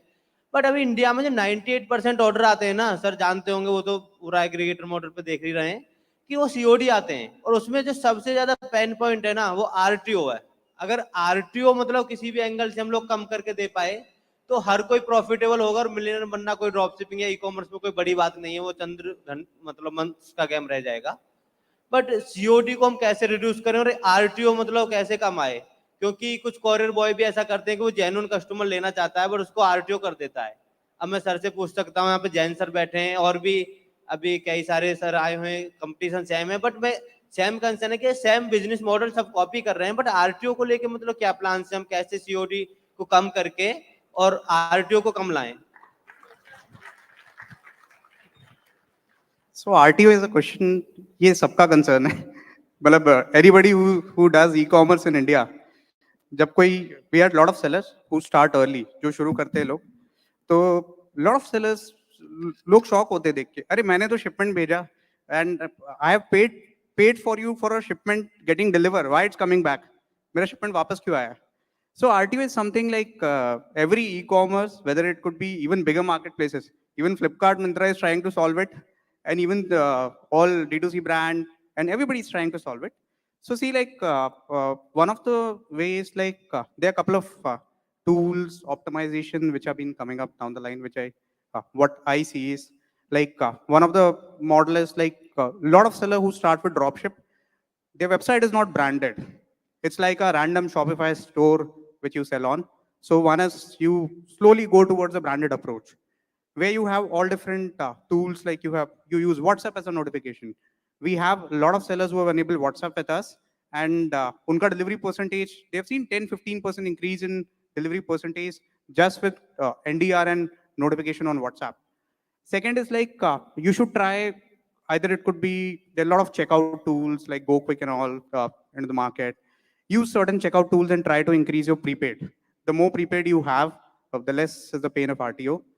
And there are a lot of hacks, like the way market is evolving, try to segregate your audience, try to keep your audience more towards metro cities, or audiences where you have the max delivery, or audiences with specifically start eliminating, creating a negative list in Facebook. We call it negative list, where you see which are performing, which are not performing. So as a e-commerce business, it's not just running your campaigns, getting orders and shipping. You need to switch towards data-centric approach. You need to see what's working, where it's not working, which SKU is leading you to more RTO, what is the audience, what is your audience targeting? Are you doing a detailed targeting or open targeting? So there are a lot of factors which you could say, which can help you in terms of reducing your RTO. But that's the pain, you could say, that's the pain everybody have, and it's something like you need to experiment. For every brand, every different brand is a different, you could say, concept of reducing RTOs. That's my suggestion. I would like to add, RTO सबका problem है, हम सब जानते हैं, और हिंदुस्तान का RTO पूरे दुनिया से ज्यादा है, वो भी एक फैक्ट है।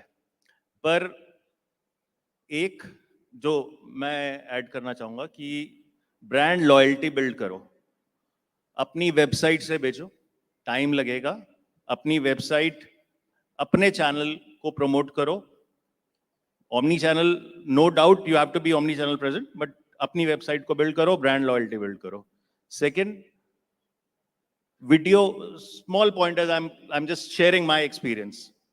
वीडियोस, जस्ट लिस्टिंग्स में वीडियोस की बहुत इंपॉर्टेंट है. Your product demonstration, your video, the customer experience before buying and once the product is with him. उसके पास जब प्रोडक्ट आ गया, वो बहुत ज्यादा फर्क नहीं हो सकता, वो वीडियो के थ्रू सॉल्व करो. और तीसरा, थोड़ा सा मैं डिफर करूंगा मिस्टर जैन से कि टीयर 3 सिटीज को इग्नोर मत करो. They are going to be in very very बहुत जल्दी होने वाला है, और वो गैप बहुत तेजी से कम हो रहा है. तो वो टायर 3 सिटीज भी बहुत इंपॉर्टेंट हैं आपके बिजनेस के लिए. So these 3 things. Thank you, nice. Sir, आप आरटीओ की बात पूछ रहे थे. So I think RTO is not concern, it's a symptom. Please understand why the symptom हो क्यों रहा है. Although these two gentlemen have summarized it, but RTO is a symptom of your brand positioning, is also a symptom of your promise of your creatives or your advertisement, plus the pricing strategy which you have chosen to omni-channel or your own D2C.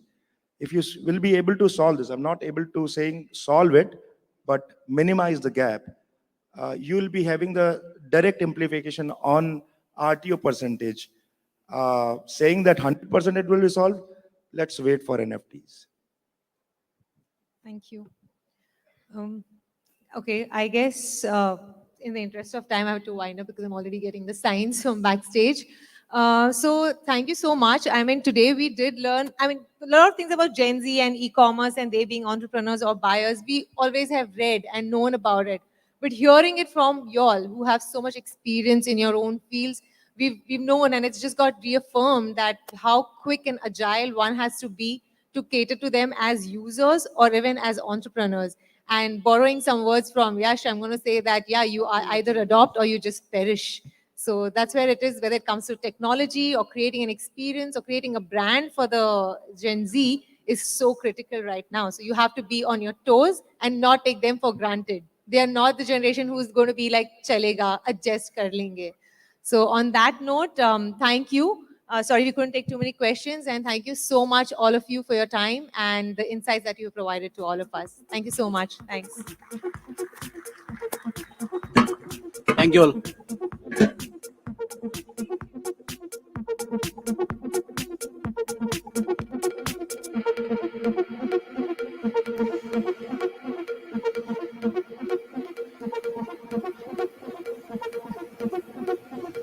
Well, thank you very much for an extremely informative and innovative session. Now we will be presenting a memento to our esteemed speakers as a gesture of our appreciation for their gracious presence here.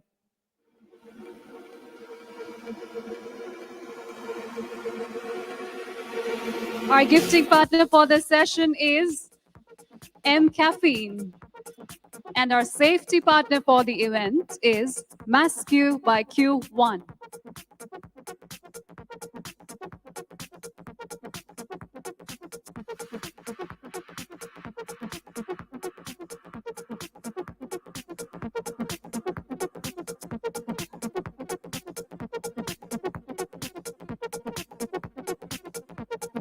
And once again, we offer them all our love and applause. Thank you very much, panelists. Thank you. And much love to your son. All right, ladies and gentlemen, moving ahead with this segment. Are we all feeling all right so far? Oh. सिर्फ आप ही अच्छा feel कर रही हैं ma'am. कितनी प्यारी smile है आपकी. Wow. Yes, everyone, look at her smile. So beautiful, right? She's so embarrassed now. Okay, wonderful. So moving on with the segment, we'll start with a fireside chat discussing Dr. Vaidya's growth with Shipyari. But But I have a but here. What is that but? So earlier in the session, if you were here, previously I had announced that the official hashtag for this event is hashtag Saral 2022. Have we clicked any pictures so far? No? Yes? Maybe? Phone a friend? No? Yes, okay. Some of us have and some of us haven't. So what I'm going to do is we will be clicking picture from here, and we all will be in the picture. We will be uploading that on our official hashtag. Shall we do that? Yes? Okay, I'll do all the hard work for you. है ना? Okay, so but for that picture we have to be in like a very nice and uplifted mood. ठीक है? अभी तो ऐसा लग रहा है कि everybody just got up from like a deep sleep from beautiful dreams. So we have to sit up nice and straight, right? Can we all lift our right hand? Right hand? Yes, beautiful. Okay, can we lift our left hand now? And now both the hands must be up.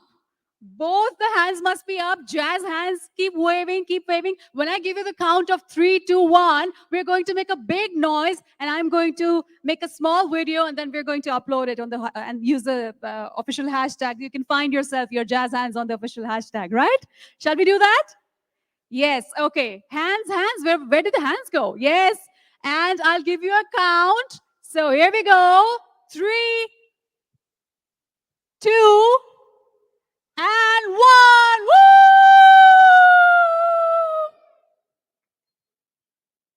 Happy? Me too.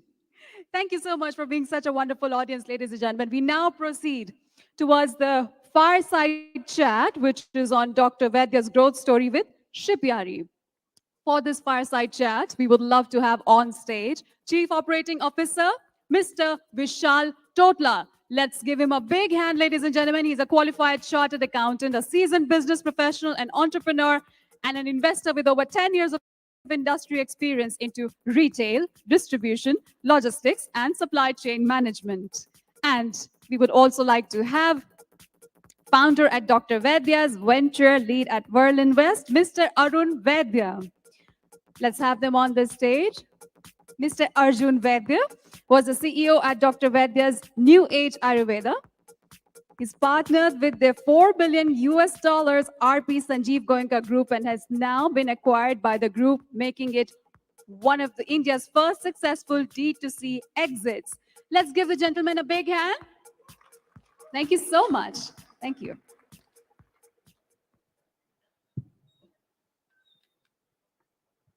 Yeah. Good afternoon, all. It's a good day today. Very positive energy we are looking here, and all the budding entrepreneurs I am being meeting. I am getting the good energy. How about you, Arjun? Yeah, I'm getting an amazing energy, and this place specifically is a special place for me. I was telling Nayan before I came up on stage actually that 2 years ago, or slightly more than 2 years ago, Amazon hosted Sambhav here. And it was Jan 2020, I think, just before the pandemic. And Jeff Bezos was on stage here, and he gave us an award. So it's a very special stage and a place for me, and I'm happy to be back here and share it with you guys. Good. I have been a part of Sambhav, so I can really correlate to that. Now I'm happier to be with Vishal Bhai on stage than Jeff Bezos. Thank you. So Arjun, let's start with something about your journey, as in how did you start? You were into a corporate job earlier. So every business to start, there are different stages: discovery stage, growth stage, scale stage. So as per your experience, and for our founders or entrepreneurs here sitting, what is your giveaway for them as to what they have to do at every stage and how to keep the zeal up to achieve that aim for what they have started with? Yeah, look, I think ambition, enthusiasm, and excitement is sort of the DNA of any entrepreneur, right? So I think that goes without saying. But for me, quitting a corporate job actually was a story that had to do a lot with my family, right? And my background. So my last name, Vaidya, means Ayurvedic doctor. I come from a legacy of 150 years of Ayurveda. My grandfather and great grandfather were Ayurvedic doctors. My dada cured me of asthma actually. And so when I went to the US and I saw yoga being repackaged, right, with yoga mats, yoga gyms, yoga apparel, I remember calling my grandfather from campus and saying, It's amazing that yoga is global, but it's not so amazing that Indian companies didn't take yoga to the world. And so I told him, we can't let the same happen with Ayurveda.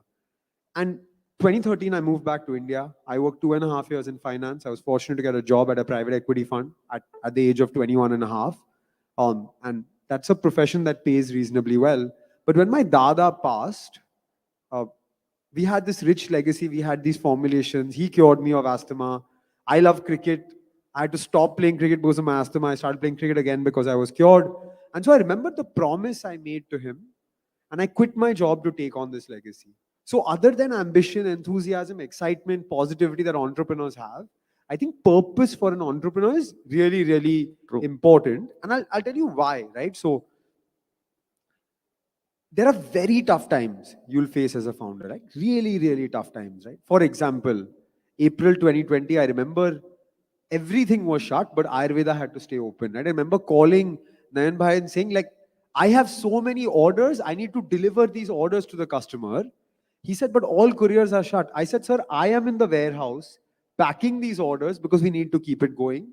Get me some courier service, right? And so I think that larger purpose of solving something bigger than yourself, that larger purpose of saying, hey, all my customers want this immunity boosting medicine right now, and I don't care if I have to unload a tempo, and I don't care if I have to pack the orders myself.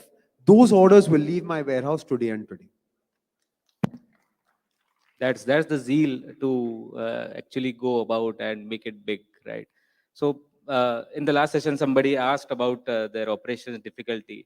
So I'm sure in while scaling up Dr. Vaidya's, you may have faced a lot of operational challenges, and also you are currently mentoring so many startups, and the story remains the same. Everybody faces different kind of operational challenges.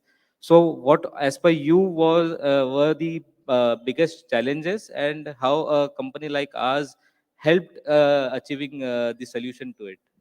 Yeah, so I think someone asked a question in the front about RTO, right?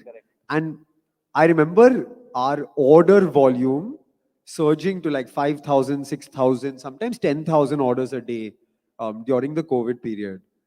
And that was great, right? As an entrepreneur, you're like, firstly, nobody's advertising. I'm doing ads, my ads are running at 20x ROI. Then I'm getting all these orders. I'm packing these orders, reaching home tired, but I'm saying, 10,000 orders aaj dispatch kiye. And then 3 days, 4 days later, usually we'd get like a goni, like a sack of returns.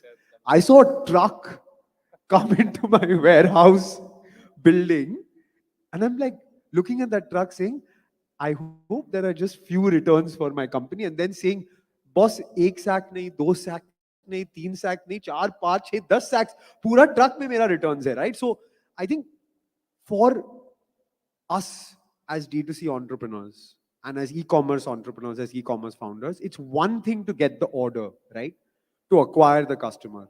But in 2018, it was okay to take 15 days, 17 days to deliver order to Kashmir, to Imphal, to Shillong. Guwahati में 7-8 दिन लग जाते तो ठीक था.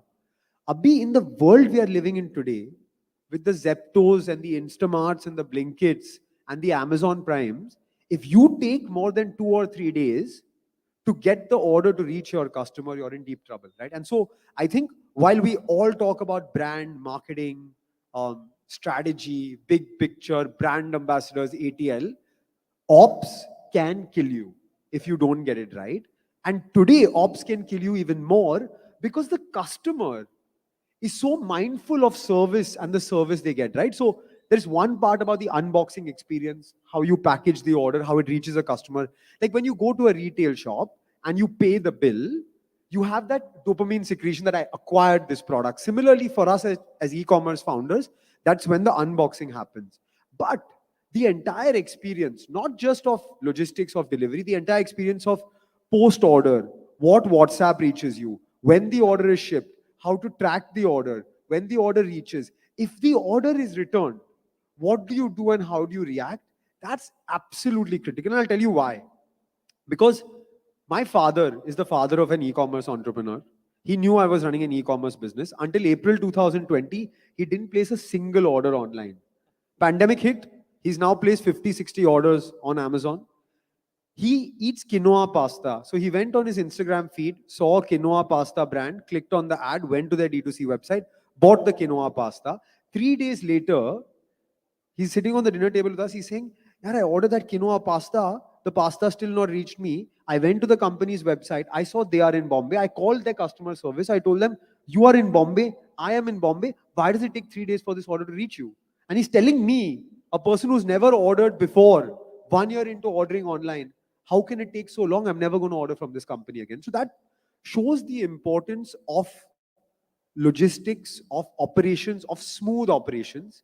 It gives you a beautiful customer experience. And I'll tell you that for all of you who are thinking about running your own e-commerce business or your brands, if ops goes wrong, right, and you need conflict resolution, customers get really angry, need conflict resolution, I would call them incessantly, like back to back.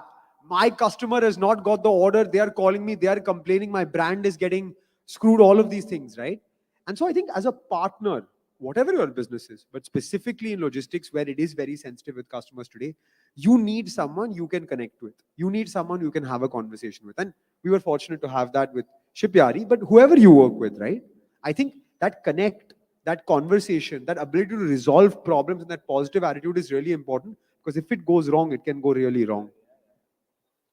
True, true. As in, like Arjun said, it is easier. It takes a lot of things and efforts to bring orders, and if it is not getting delivered, your name, your brand authority, everything goes on for a toss. So definitely, operations. If you're not delivering, you're not generating revenues, you're not earning profits, and ultimately, if those things are not being done, you're not growing up. So for scaling, as in what are your few tips for the entrepreneurs as to what they should look at?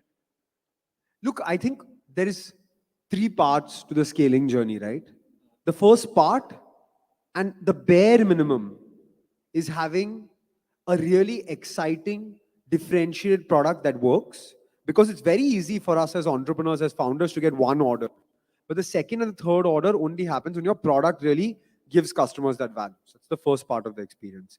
The second part of the experience is the entire customer acquisition and marketing part of the experience, right? For that, you need to have a brand that resonates with customers. You need to have a conversion friendly website. You need to have an acquisition channel that actually makes sense, right? And this is when I talk a lot about the importance of understanding unit economics, the P&L of every order, to know that, okay, my average order value is 700 rupees, my gross margin is 50%, I make 350 rupees margin on that order. I can't spend more than 200 rupees to acquire the customer because 50, 70 rupees goes in logistics. Understanding that entire P&L and then finding a customer acquisition channel that works in your P&L infrastructure to give you that CAC or customer acquisition cost. That's number two. And number three is seamless ordering experience for the customer, right? And what allows us to have seamless ordering experience today, right? I operated a business in 2017-18. That's when I started, when there was no WhatsApp automation, there was no multi-city warehousing, there was very little order management systems that were sophisticated. Today, you have access to all of that, right? You have all of these amazing tools, from order management, warehouse management system. You can actually think of having warehouses in 4 or 5 cities, even for your own D2C website, which Amazon does or a Flipkart does for their own platforms. So you can actually get an order to reach a customer in Calcutta much faster, or in Guwahati much faster, if you have a regional hub, even though you're based in Bombay as a company. And then the post-ordering experience as well, right? Using the WhatsApp channel effectively, using the calling channel effectively, using the SMS, email, push notification channel effectively, not too much, not too little to bring the customer back. I think all of these things put together will work as a flywheel to give you scale. The good news is that post-COVID, there are a lot more customers online. The not so good news is that with lots more customers, there's lots more brands, lots more competition, and customers are expecting much, much more from you as a brand than they were expecting from me in 2017. And so you have to do all of these things right to get things going. In 2017, I took 1 year to get from 0 to 50 orders a day and to understand the entire e-commerce landscape. What's Facebook, what's Google, Shopify or WooCommerce, warehousing, logistics, customer service. Today you have 8 weeks. If you take more than 8 weeks to understand how an e-commerce business works, there is someone who'll do it faster than you. Right. So post-purchase experience is basically very important, as in e-commerce, since customer is not visiting a physical shop, so you have to keep your customers updated at every stage. If you are not keeping, if you or your partner is not updating the customer at each step, that where your order is, when it will get delivered, or whether there are any problems with the order, then the chances of getting the orders returned increases. So definitely one should always look at what kind of communication channels we are using and keeping our customers updated. That is the whole experience that is we can give in terms of digital, since is not physically available on your platform that way. So Arjun, going on the last segment of our fireside chat, you are being mentoring to a lot of new startups, new challenges every day. So what, as per you, are the innovative ways of catering and making the last mile experience, last mile delivery experience better, in terms of so that the revenue of our sellers increases, their profit increases, their brand name, their brand authority increases? So what as per you should be the new innovative services with respect to last mile services?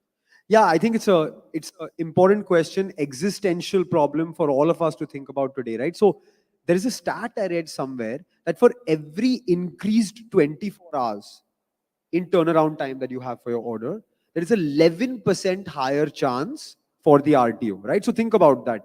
Every day you take longer to deliver the order to that customer, your RTO probability increases significantly, right? And so if I was to think about a beautiful post-order experience for customers, I would say three things.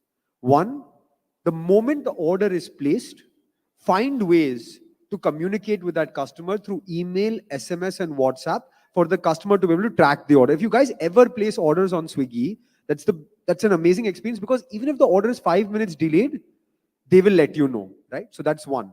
Post order, communicate with the customers. Two, the experience of the customer getting that order, the packaging, the box, the note, the conversation that you have with that, right? So I remember I ordered a pair of chappals. I got in a tin box. I opened that tin box. There were these beautiful chappals with a message from the founder. I told 10 people about that company. I'm not invested in that company, but I told 10 people about that company. So unboxing experience is number two. And number three, right? Use all the tools you have to get the order to the customer as fast as you can, right?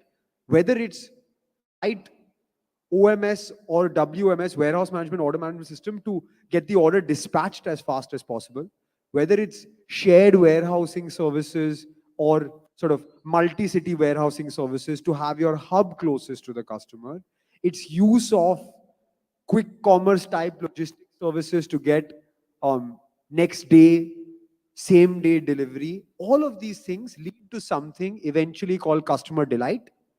That customer gets a more than expected experience from your brand. Once the customer gets that, they remember your brand, they're loyal to your brand, they keep coming back. And so while we talk about ads and front end, I think logistics, warehousing, back end operations, which is what my wife used to do at Dr. Vedya's, as you guys remember, is the untold hero here for you, and is something that all of us should. It may not be the most sexy thing about running a D2C brand, but for me, it's one of the most. That's my advice on ops. Thank you, Arjun. As in, with Shipyari, we are definitely working on a lot many things to ensure that the orders to your customer reaches in time, or maybe before time. And for that, we are building up a lot of networking and networks for with respect to in-city fulfillment centers and fulfillment centers across the cities, so that you store your inventory near to your users. You have to identify what kind of orders you get and what SKU runs the best. You store those SKUs near to your customers. The early it reaches the customer, the more the revenue you get. So definitely we are working on it, and yeah, I have taken all the notes about your innovative suggestions. Anybody have any questions for Arjun?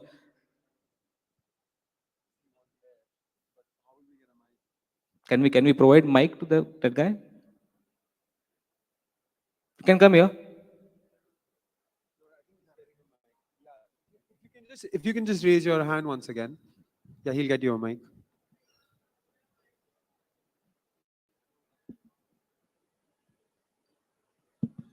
Hi, hi Arjun. So I have my own D2C brand. It goes by the name of Indalo, and we are into hair care category. So as you mentioned, that's totally correct. That in today's time, there's just 8 weeks. You know, if you're not able to crack that, then it becomes a little tough. Now during these, tough times when there is a lot of competition that's happening all around, innovation of product is one thing, then the post product experience is another thing. But trying to do all of these things, still, because of the competition and because of the big funded businesses, it becomes a lot difficult for brands like bootstrapped brands to kill that competition, maybe reach at a certain level where you have enough funds to explore other things. So brands who are stuck in such scenarios, do you suggest these brands should start exploring global territories, or we should try and build ourselves in India first and then probably explore out of India? So what do you think? Yeah, I think it's a very good question, and my first answer, even though I am now a professional investor, is that raising money is not the answer to all your problems, right? Right. So that's my first sort of answer to the first part of your question. On going global, I have a podcast on D2C, and I did a podcast with Harsh Mariwala. And I asked him, sir, why aren't more Indian brands global? And he said one very interesting thing, right? He said, you can go global for things you are world class in, or things you're offering something that's better than what's available in that country. If your hair care product you believe is better than everything available in the US or the UAE or the UK or any market you may go to, and there is a gap, only then go global.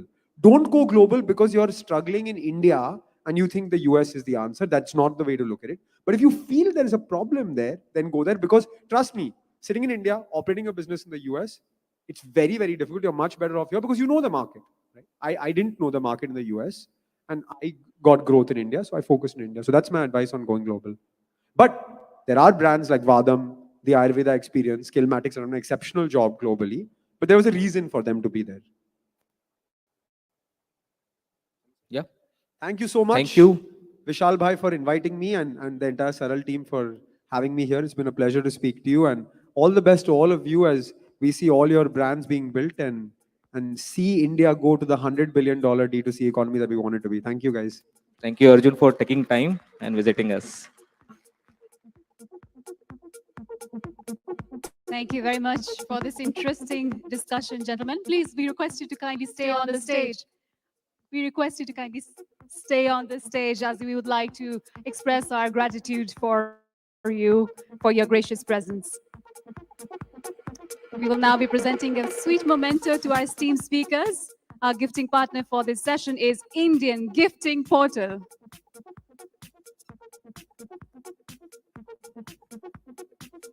And the safety partner for this event is MassQ by Q1.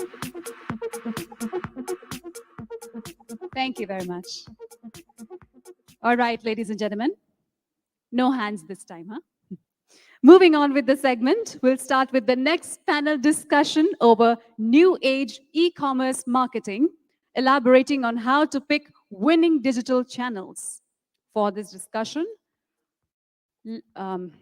pardon me, let me tell you a little about this discussion. In a constantly changing and increasingly competitive environment, e-commerce marketers need to make concerted efforts to increase sales at their online digital stores. The growing e-commerce market makes it tough to fetch customer attention, and with the new brands entering the market every minute, companies require a smart, tech-driven marketing approach that allows them to reduce customer acquisition cost and help them drive consistent business growth with value for every penny spent. The session will focus on what is the new age e-commerce marketing and how to pick the right and more suitable digital channels for marketing. And the moderator for this session, ladies and gentlemen, is Chief Transformation Officer at Shipyari, Mr. Rahul Karwa. Let's welcome him with a big hand.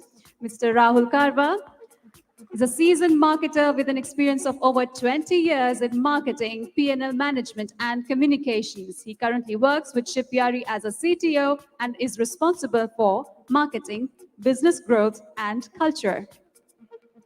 Our first panelist for this session, ladies and gentlemen, is Head of Growth at Yogi, Mr. Sumit Bansal. Let's welcome him warmly. He has worked with more than 150 commerce brands in the last 5 years, helping them scale to 8 figures in sales. We all should connect with him. No, really. Enabling e-commerce marketing agencies with technology to automate and optimize digital ads. Right. And our next panelist, ladies and gentlemen, is CEO Earth Rhythm, Miss Harini Shivakumar. And we will welcome her as well with a big, big round of applause. CEO of Earth Rhythm, a fast-growing skin, hair, and personal care brand founded in 2019 with a vision and mission to manufacture natural skincare products due to insufficiency in the market. And our next panelist, ladies and gentlemen, co-founder Campus Sutra, Mr. Kaushik Tibberwal. Let's give him a big hand. Prior to joining Campus Sutra, he's worked with Flipkart, and in his 5 years of tenure, he's worked in several category development areas. And the next panelist, ladies and gentlemen, CEO Libas, Mr. Siddhant Keshwani. Let's have him on stage. Let's welcome him nicely. He took the reins of his family-owned brand, Libas, as CEO back in 2013 and started the company with a turnover of 4 crores. At Libas, he spearheads design, marketing, product and communication, and is responsible for setting up sales and distribution, sourcing and manufacturing processes. And our final panelist for this session, Product Manager, Physics Wala, Mr. Durgesh Anand.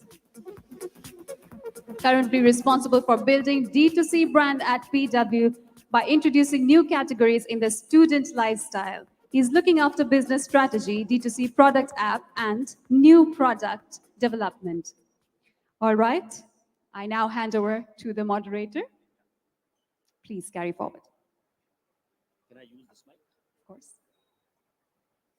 Hello?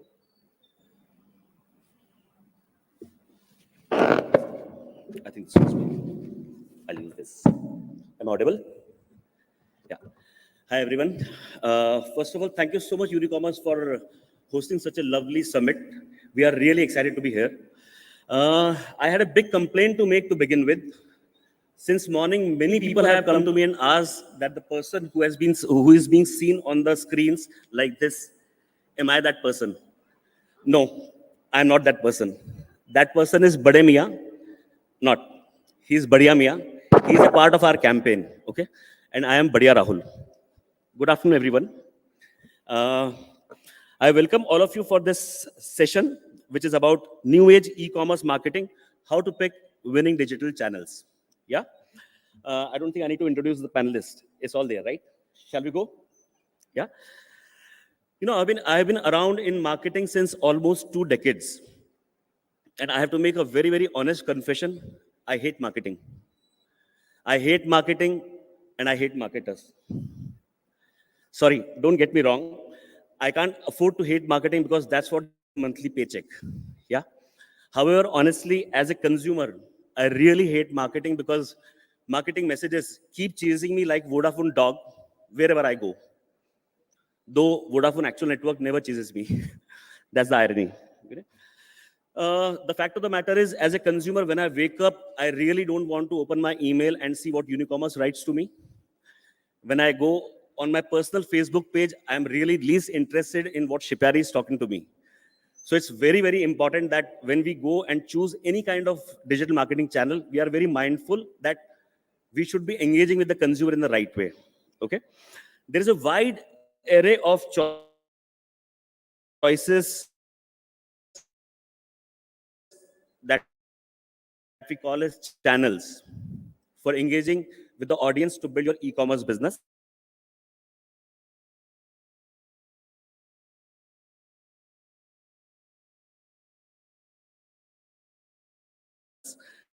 Very critical to know what kind of without signals every day from marketers.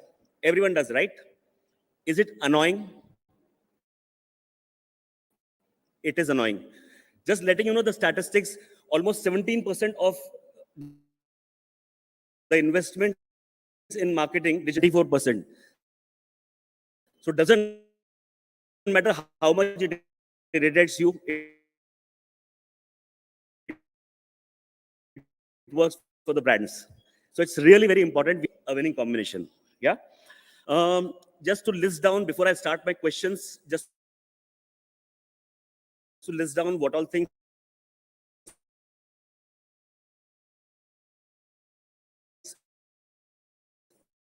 entail in digital channels. It starts with the most common and abused word called as SEO and content marketing. It has PPC, email marketing that I just spoke to you about. It has partnerships and affiliate marketing. It has mobile marketing, and it has influencer marketing. My questions are going to be to all the experts about this. Let's see what they have to say. I feel that what is the story that you have to tell? Because without storytelling, it's very important that you get your story right. So my first question goes to Harini. Yeah, Harini, I would want to ask you the question: what is the role of storytelling in scaling up the e-commerce business? And what does the storytelling change? How does the storytelling change with channels? Harini. Right. Hello. Good afternoon, everyone.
That in front of you. And I think that boils down to the fact of being realistic and realism, right?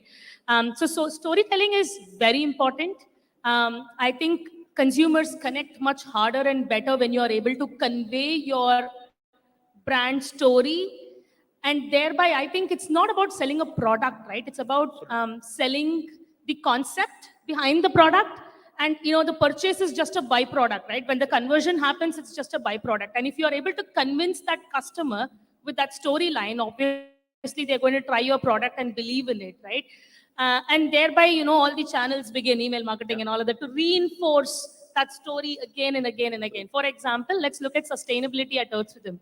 So we give them factual data as to what sustainability means at Earth Rhythm, and when you buy a product from Earth Rhythm, what kind of impact you create as a consumer in the environment. And if you're convinced and you buy that product, then I start giving you more information as to what was your impact this month by making this purchase from us.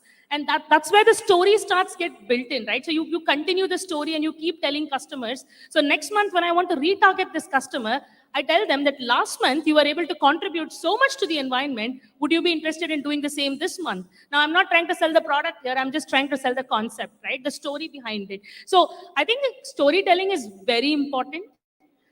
Consumers these days are very smart. They no longer just pick up the product down the aisle and walk off.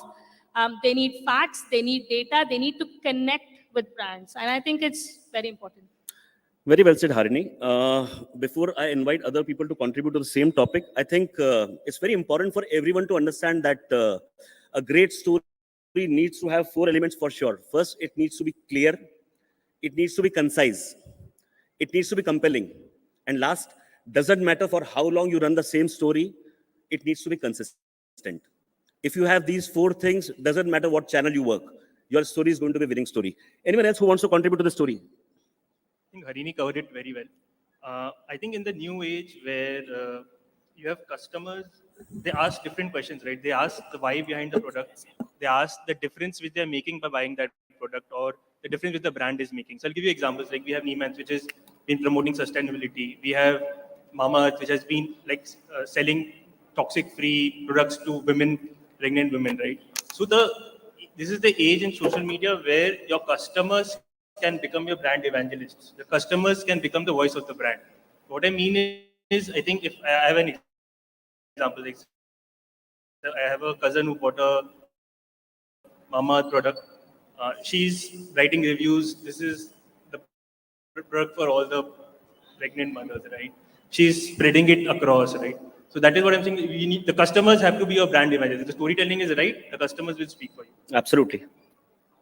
I think Kaushik has put it forward quite well. So, in case of some of the industries like health and wellness, beauty and skincare, it's not like fashion, right? Fashion, user would see the product, they pretty much understand what's the product. In case of health and wellness, beauty and skincare, you would have to educate a lot the user, as in what are the benefits of the product and the usage of the product in terms of through videos actually is able to educate the users quite well. And when you are able to educate the users, I think you are creating product evangelists for yourselves. Helps you in viral growth for your brand as well. Super.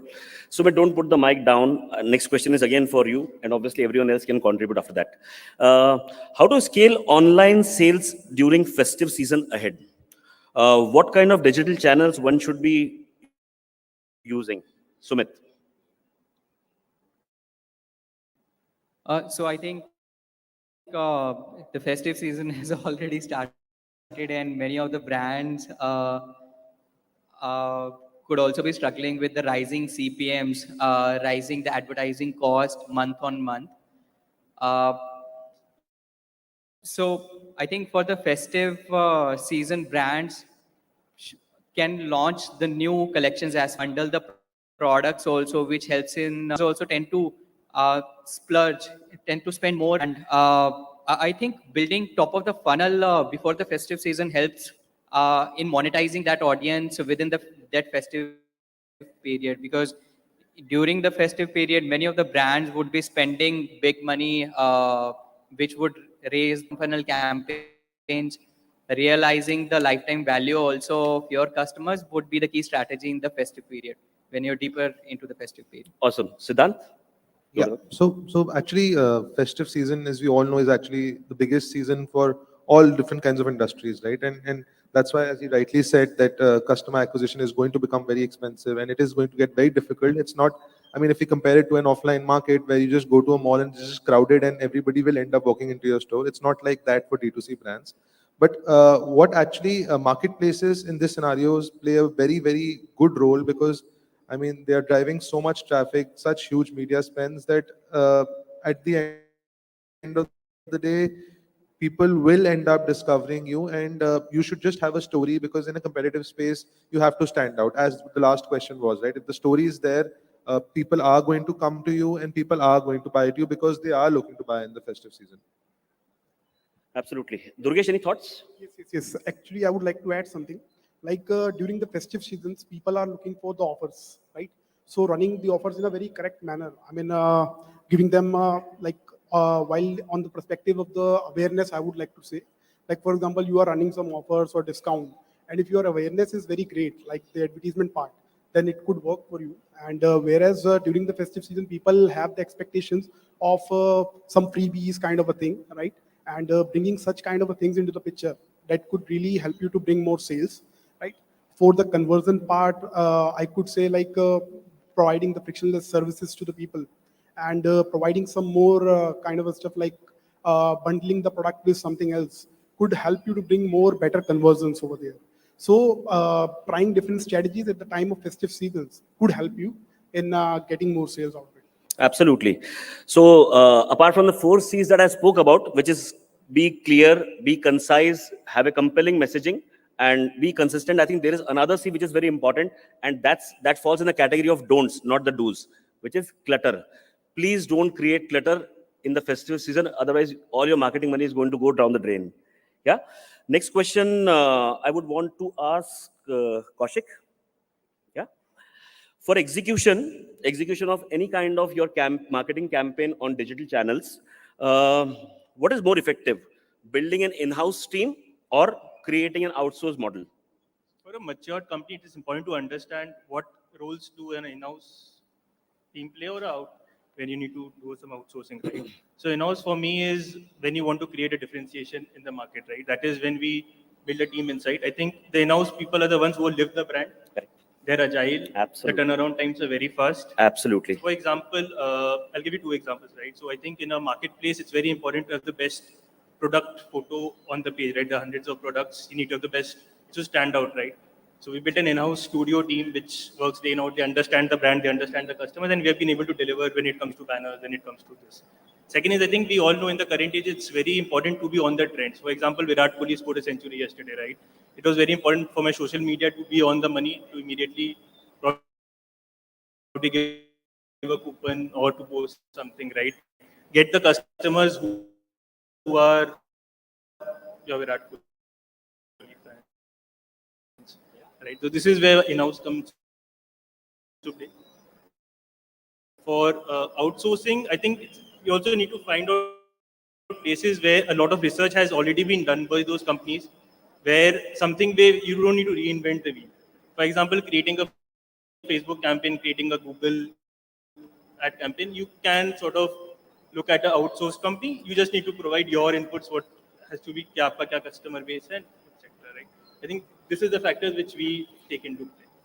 Agree. While the in-house team really brings in a lot of agility, but when it comes to scaling up your operations, you need an outsourced model. Otherwise, it becomes very difficult to scale up. Anyway, it's very point of.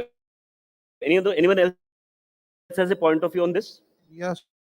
So actually, I was having a very interesting discussion with the Unicommerce team just backstage, and we were just discussing the outsourcing model. So actually, we feel a little differently because when we started as a business, we actually thought that we should try, including warehousing, marketing, or other operations like photo shoot. We had a small studio, but it's where there are so many new businesses and startups are coming in with and solving every problem that we as entrepreneurs face in a business, right? So starting from photo shoots to warehousing. I mean, 10 years back, people at a small scale couldn't even think of outsourcing their warehouse. But now we have so many startup warehouses. Even if you have an order quantity of 10 orders a day, there are solutions there, right? And at the end of the day, as entrepreneurs, we need to focus on the product, marketing, and business instead of other operations which can be handled by professionals who've been working on that particular thing, for example warehousing for years, or marketing. So I think it is the era of outsourcing. They are the best of solutions available at much cheaper prices that you can manage in-house, and I think outsourcing is the future. I would agree with that because Pardon my intrusion here. Sorry? Pardon my intrusion. I just have one quick thing to say. It's a very interesting discussion. But a quick question from the audience. क्या हम हिंदी और English का mixture में रखें session? ठीक है, चलेगा ऐसे? Mixture of Hindi and English. Now I will be much more comfortable. That's Thank so you so great much. to know. I would agree with the logistics aggregator. Leave the logistics hassles to an expert. Anyone else wants to contribute to this subject? I would like to say a couple of words. I think I completely agree with Siddhant because for a D2C brand like ours, we built the manufacturing to the last mile delivery ourselves first, right? And then at a point we started thinking, hey, what are we even doing? We're doing a lot of heavy lifting and wasting a lot of our time into operational activities While I think one thing which cannot even be outsourced is brand building, right? Nobody knows the brand as much as you yourself know the brand. So the focus should be more towards, building the brand and strategy and go-to-market strategies. While I think we could lay off with today's advancement in the, in technology, in logistics, we could definitely leverage on these advantages and, outsource all the operational activities. So very simple. Strategic work in-house, baki sara bahar. Yeah. Moving on to the next question, and the question goes to Siddhant Keswani. Yeah. Integrated campaigns often assume that consumers consume the campaigns in a linear fashion. What I mean to say is, मैंने कुछ outdoor की hoarding लगाई है, मैंने कुछ digital में add करे, मैंने कुछ टीवी में दिखाया है, कुछ रेडियो में करा है, and I'm expecting जिस फ्लो से मैं एग्जीक्यूशन कर रहा हूँ, consumer is also following the same story. Does it work? Actually, sometimes it does, sometimes it doesn't, because every consumer is different, every form of marketing is different. There are some consumers who are consuming a lot of content online, there are some who are actually consuming a lot of content offline. So both the consumers are different as well as they overlap as well sometimes. So that's why they say that why 360-degree marketing is important, so that you can cover a larger landscape as compared to spending all your money in one particular thing and just targeting only that limited audience that you have. So what I feel is that 360-degree marketing is important, even if the budgets are low. For example, even if you're spending 10,000 rupees, it should be well divided amongst different channels, so that different kinds of audience are perceiving you in a particular manner. Very well said. In fact, with digital being on the forefront, this really makes a lot of sense, because you can control which audience should be seeing what first and what next. So you can actually sequence your campaigns. Anyone else has a point of view on this? Sumit or the Durgesh? Yes. So basically over here, I would like to add something like for building a brand, you need a consistency, right? And while having the integrated campaigns, consistency comes into the picture, right? And having that kind of a consistency throughout the campaign is very difficult to maintain. So over there, people could try some 360-degree campaigns or something like that. But having the brand image forever, the consistent message which you are throwing up throughout the journey would be required all the time. It is something which I have seen so far. Like, for example, Nike campaign. They do have just do it kind of a logo everywhere, every time. They have some background kind of a thing. For example, there is some festive ad. So still they maintain that particular kind of a consistency throughout the journey. And they, like you can see on Instagram or anywhere, any advertisement, you will check that particular thing, just do it everywhere. So I have seen some brands are doing playing different strategies. Some are doing this. So it totally depends on brand to brand and how they manage to do and would like to work on it. Very well said. Anyone else? So I think out of all the users we end up attracting to the brand, a good share of those users are hybrid shoppers who would engage with multiple channels before making a purchase on the brand side. And again, this is not again linear. So for example, as a brand, if I am spending, let's say 20% of my budget on one of the channel, and let's say segregating 80% of my spends across channels, I cannot just shut down one of the channel because in the last click attribution, I'm not getting that much sales from that channel. So I also have to look at customer journeys. I have to understand all the touch points for the customer journey. As in, some of the channels could be very good in first touch points, making first touch points, building top of the funnel. And some of the channels could be very good in converting those audiences, mid-funnel campaigns to bottom funnel campaigns. Absolutely. We are halfway down. The bad news is there are 12 more questions. Who all wants to kill me? No, there are just 4 more. Don't worry. What you were talking about, what you were talking was about consumer journey. My next question is about that. So when we do channel planning, do we really follow? Are we honest with the consumer journey, or does our plan gets manipulated by the digital mafias, thereby making ROI a challenge while scaling up? Durgesh, would you want to attempt that?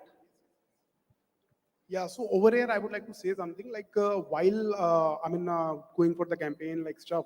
So over there, believing on the customer-driven approach, consumer-driven approach is much more better as compared to going for the ROI-driven approach where you are captured by some digital mafias, right? So I would say ki, like it again depends on the brand to brand. But the thing is ki, like if you are into the form like you could say like I have a good story to say and I understand my customer better. So in that case, you could follow the customer driven approach. And otherwise, you have to test and try with that ROI game also, like Absolutely. whether it is working fine for you or not. Yeah. Fair. Siddhant, you want to add to it? Anyone wants to add to it? I think I talk with a lot many merchants, and I usually amazed that many of the brands are not leveraging the data too much, not looking at the customer journeys, not looking at their GAs also, not leveraging the attribution models as such to make those decisions, as in which platform they should be spending, how much, what kind of spend share they should be keeping, what are their customer cohorts as well, which of the channels are helping them in acquiring the customers, which end up sticking with the brand for a long time, which channels are helping in increasing the lifetime value of the customers again. So I think building a holistic strategy for your demand gen at various levels, as in top of the funnel, mid funnel, bottom funnel, uh, understanding those journeys, I mean, understanding the data around all those journeys can give the unfair advantage also to the brand, so that brand can also build a long-term sustainable business as well. I'll come back to with that question profitable again CAC at the and end because it's to be covered at length and we would love to hear your views. Before that, you would want to answer one more question. Does a brand's credibility get affected by the channel selection? How should one go about it? Sumit. I think in India, जो दिखता है वो बिकता है again. So as the brand is present on many of the channels, it creates credibility for the end users also. So we have also surveyed, have identified that additional channels that you are adding helps you in increasing the lifetime value of the customers by roughly about 35-40%. When you're present on the additional channels as well. So I would always recommend that the brand is present on as many channels as possible. Again, whatever the money also allows, time and effort also allows. Harini Yeah. or I think sorry, the Durgesh? answer here is also Yeah. right. So if you are not at the, say for example, you might think TV brings credibility to us. TV brings credibility to the TV brings credibility to the campaign. If your consumer is on the OTT, it doesn't matter, right? Absolutely. So I think again, and now second is with online marketing being so prevalent, you can be present anywhere, agree, right? yeah. It's not like पहले कि आपको TV में decide करना है कि आप संस्कार पे करोगे या Star Plus पे करोगे. Correct. So I think answer is no. The credibility is not important. Got it. Harini? Point which is very, very valid, adding on to what he said, is both of them, in fact, is reiterating that being on the right touch point where the consumer is the key. Simple as that, right? If your consumer is someone who is more intellectual, you would chase after platforms like Reddit, Quora, where consumers are wanting to engage in a lot of information. If you are just chasing after someone who's a millennial, or say a Gen Z or a Gen X, you probably would look at TikTok, Facebook, right? So I think knowing your consumer is extremely critical, and being on the touch points, right? And only then comes the next step of leveraging the strategies of how do we build the correct strategy, right? That was something, which I Absolutely. wanted to make a point. Absolutely. In fact, if you end up choosing the right channel mix, it can actually add to a lot more credibility because channels equity actually rubs off very positively on your messaging. Yeah. Moving on to last second question of this section. A great channel mix for demand generation and a substandard last mile experience, because that's where logistics come into the picture, because consumer experience is considered to be very holistic. What you do to sell the product and what is equally important is what you do to deliver the product in the right way. That means choosing your logistics partner is right choice is very critical. Points of view on that? This is an open question. Anyone can attempt. I would urge all of you to attempt. So today, actually, we are living in a world where we are trying to solve problems that didn't exist for us.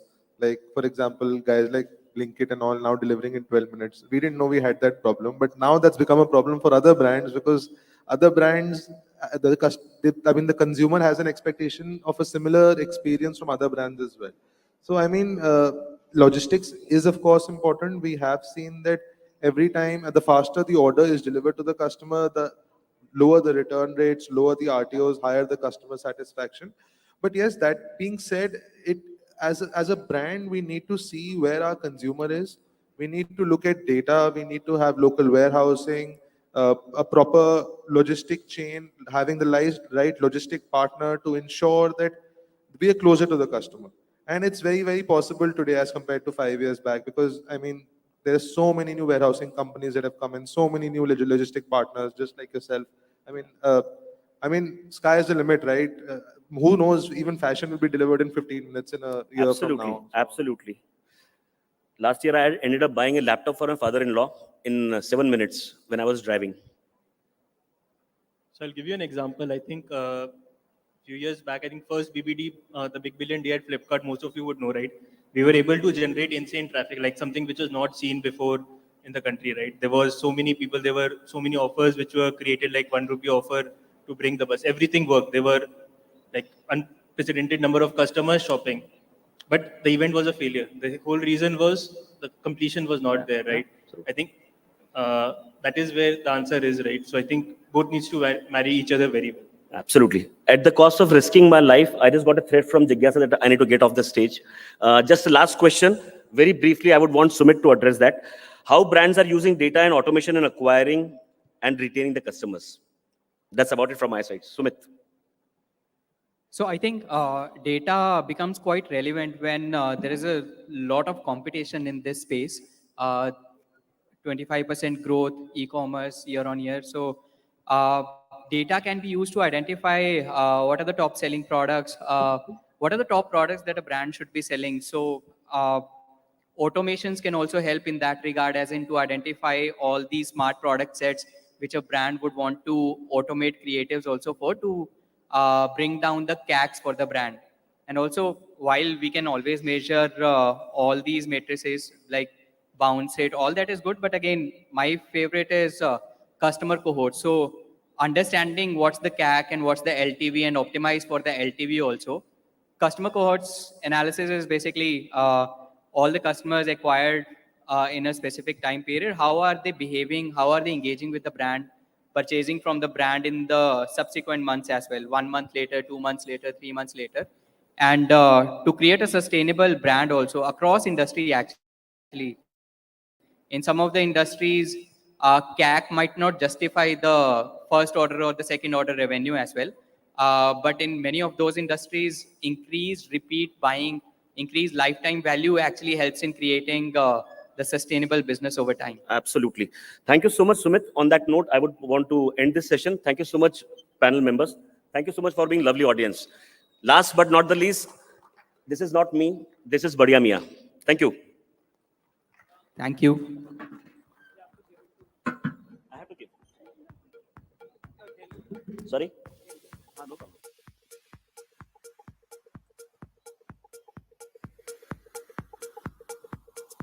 Thank you very much, wonderful panelists and the moderator for this very interesting session.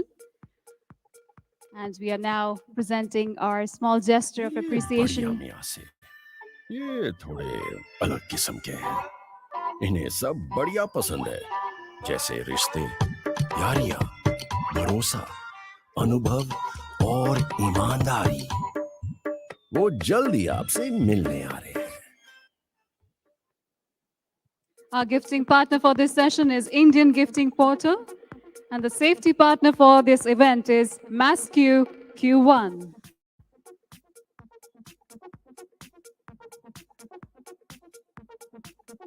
Thank you very much, panelists and the moderator.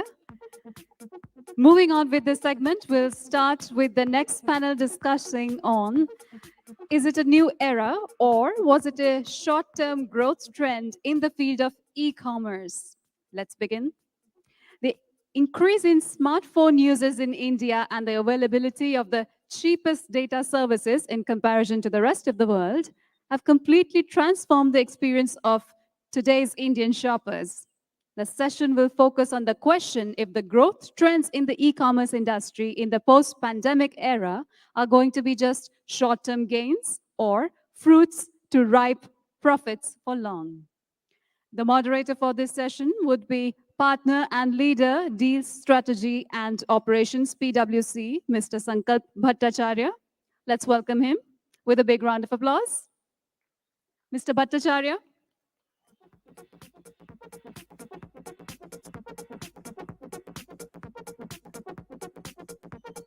Meanwhile, I'd also love to announce that I can hear the rumbling in your stomachs from here, and lunch will be served very soon, right after this session. So we're looking forward to this panel 3. Our moderator, Mr. Bhattacharya.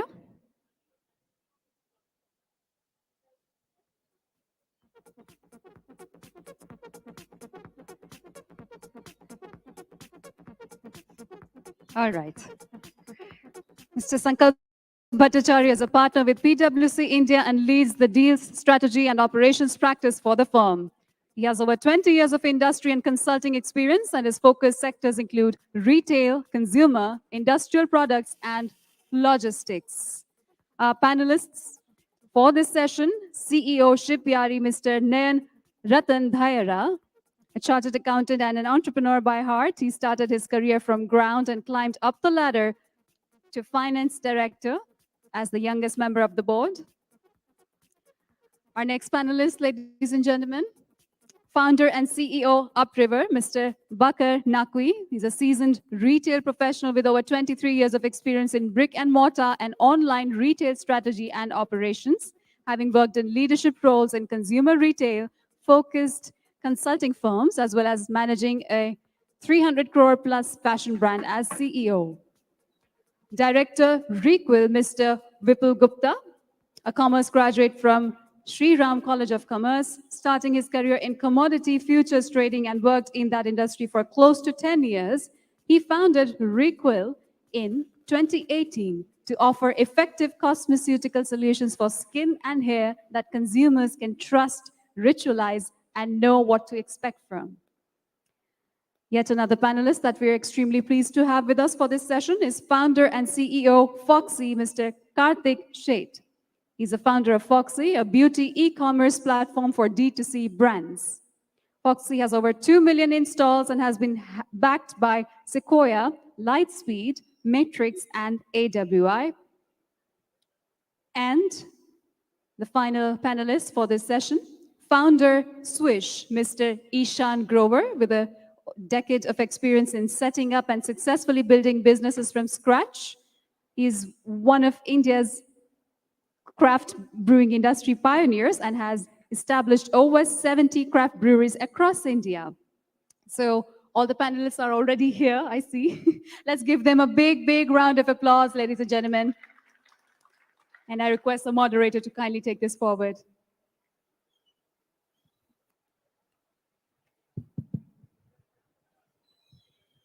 Good afternoon, everyone, and it's my pleasure to welcome my panelists on stage. We have a fairly eclectic group comprising all elements of the e-commerce value chain, from logistics to product companies to marketing companies. So it should be an interesting discussion.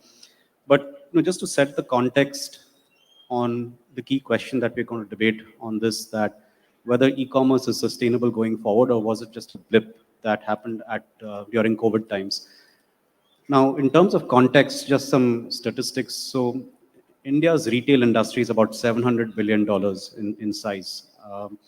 E-commerce is 50 billion, and it's about 7% of the overall retail industry. That's grown fairly sharply in the last few years, often seeing growth rates which are unprecedented.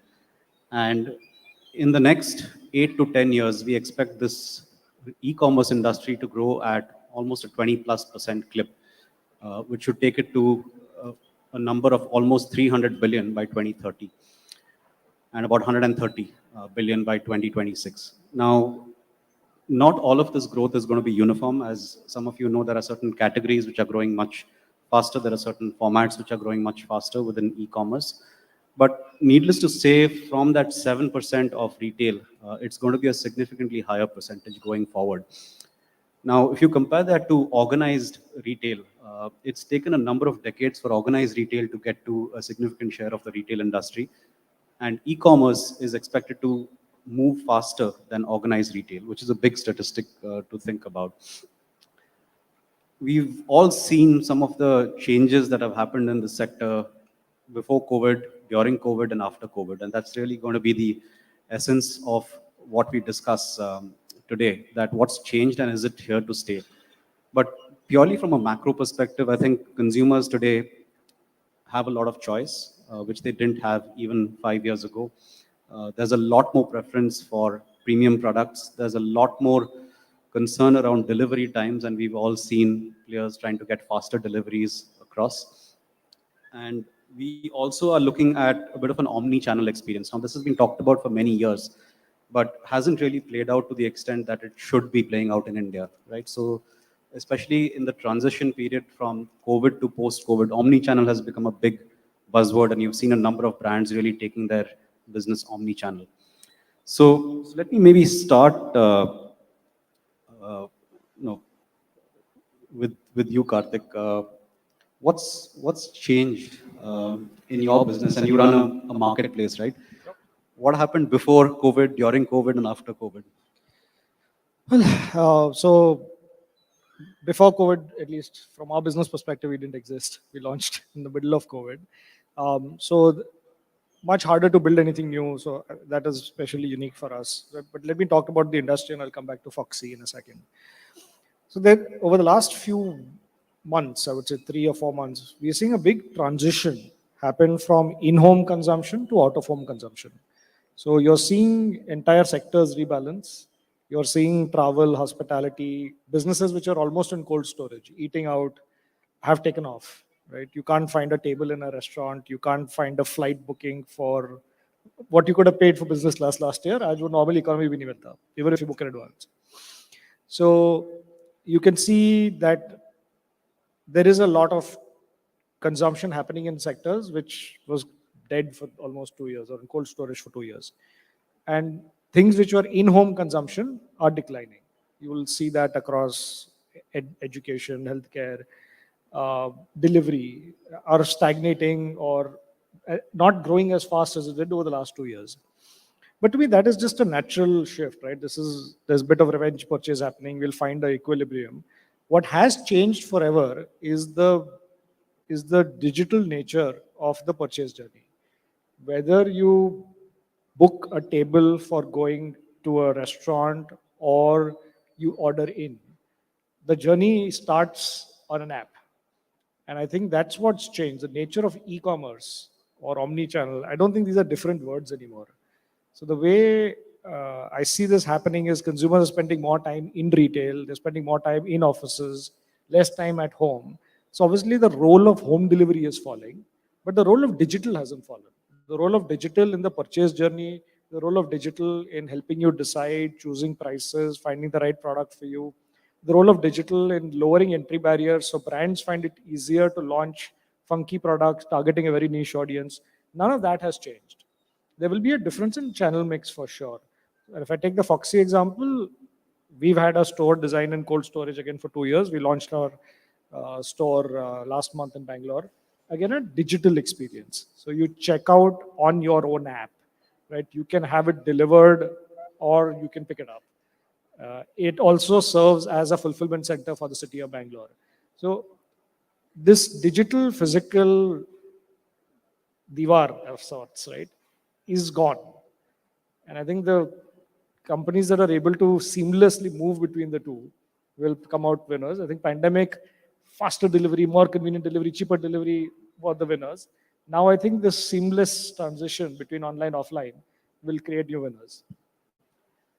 Thanks, Karthik. And no, omni-channel is indeed the future as you're kind of describing it, right? The digital physical interface breaking down. Ishan, moving on to you, we have 60% of Indians, 60+% of Indians today who have a smartphone. It's expected to get to 80% of Indians. So a lot of behavior in terms of the digital experience and the buying behavior itself has changed. So again, from your business perspective in hygiene products, and obviously a lot of that is coming out of COVID, right? Behavior changes. Do you see some of that kind of behavior change sustaining? See, we started started in the middle of pandemic, so I don't know what happened before that. But what I understand is, if for a early stage brand like us, if we go to retail first, it's very difficult to tell people what we do and what our product is. The product gets lost on the shelf, and really nobody knows what it does. So what works for us on digital platforms is we are able to explain the usage, we are able to explain the differentiation of the product, and if people like it, then they buy it. And so that's why we feel digitalization, or I think the e-commerce on the digital platforms has worked really well for most of the D2C brands. Because आज से like 10 साल पहले अगर if somebody had to start a brand, then the traditional way is TV में ad निकालो, newspaper करो, everything करो, spend a lot of money. Today you don't have to spend that kind of money to start something like this. You can start at a slow pace, make people try your product, reach to a certain volumes, and then you understand, get feedback, and then you can change. So that's only possible when you are doing things digitally. It's literally not possible.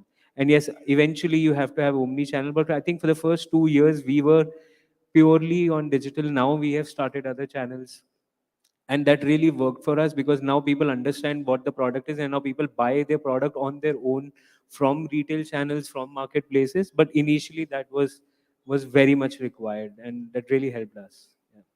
Thanks. Bakar, let me kind of ask you that follow-on question. And you've had an interesting journey across consulting, investing, and now on the startup side. We've seen an abundance of startups in the consumer space. And no, Ishan just mentioned that we want to start digital first, get to a certain scale, and then go offline, right? What is that tipping point? So what should companies do while they're digital, and what should they do when they reach that tipping point? So I'll start with a little more generic view of the topic first. I think if you look at many sectors in the country and the evolution process across industries, India is jumping many of the individual stages in between. So while the organized retail was not fully organized on its way, COVID came and a lot of the consumer buying behavior changed. I think a lot became online. I think, and that is progression and skipping a few steps in between. Coming to your question, Sankalp, is so yes, today I see a lot of brands, D2C brands coming up and growing their business online first. Online is a channel where there are intrinsic benefits for startups. One, if you were in the traditional retail business, even to get a feedback, your distributors will buy, the distributors will sell it to retail, retail will sell it to consumer, the consumer in most cases does not have a feedback mechanism. Even if he has tells the retailer, in most cases that feedback never comes to the manufacturer or the brand owner. Now here's a channel where today at 9:30 in the morning, if we change anything online, by 12 noon we will know whether it's working or it's not working. You will launch a product today, in 3 days you will know ये product का initial feedback क्या है, ये SKU चलेगा, ये size चलेगा, ये packaging अच्छी है, नहीं अच्छी है. So the velocity or the response rate that you get from the consumers, the speed of response is different world. You can never get that kind of a response. So earlier people used to do sampling and testing and various kinds of things, and yet the consumer was very dilly-dally. आपको एक free sample मिला, आपसे जवाब दिया. In a mall you're walking, you don't want to kind of get disturbed. आपने कुछ भी जवाब लिख दिया उस पे.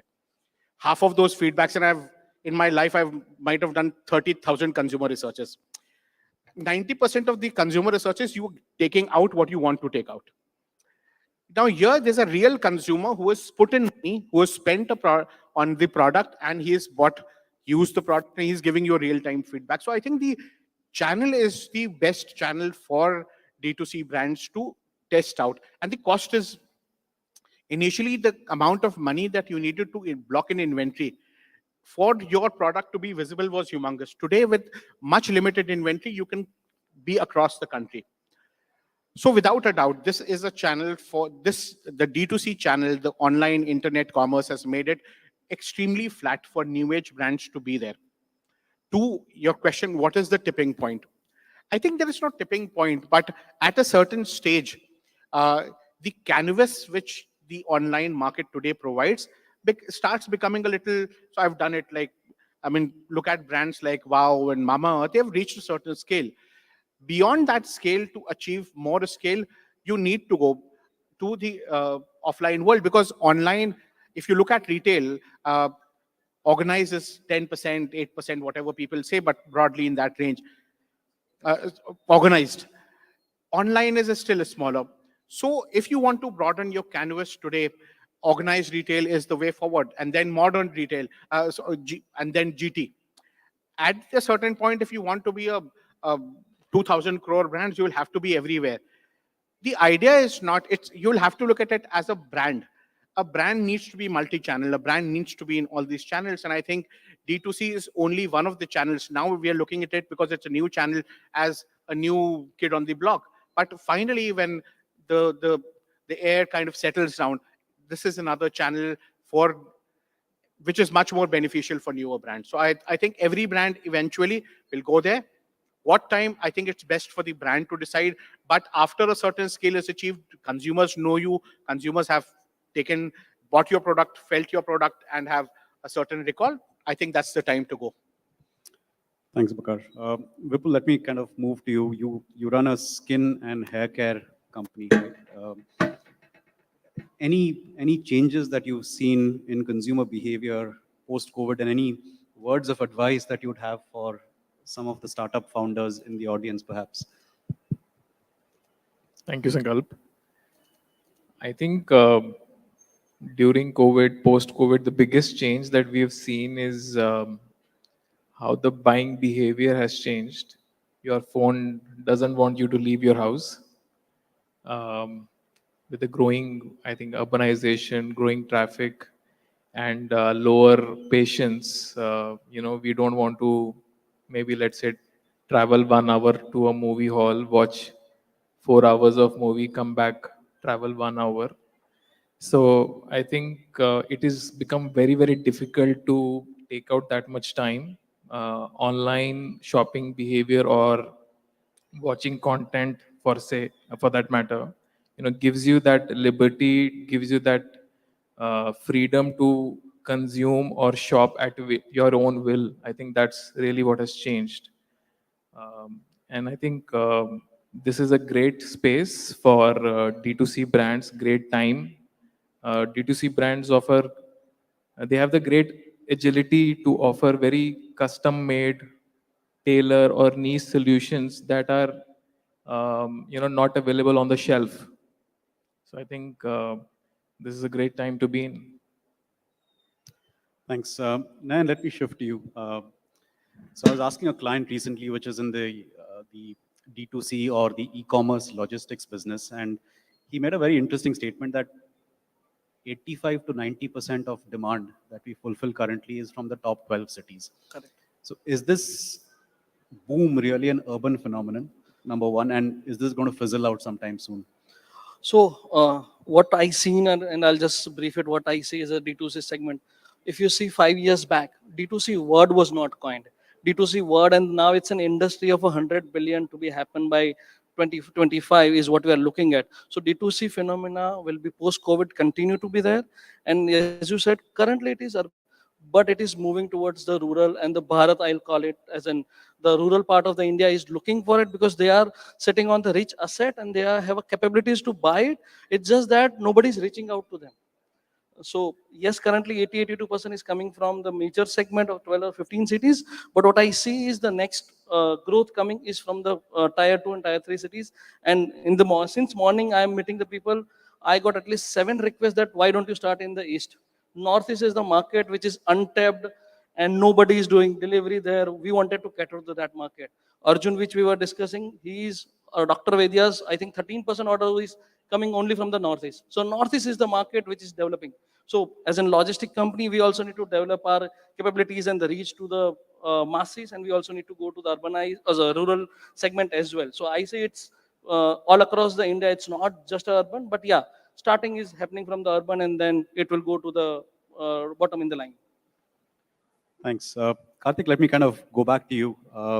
And again, on this question of whether the market is shallow and restricted to just the top 10 or 12 cities. And you could argue that the population in these cities is itself very, very massive, right?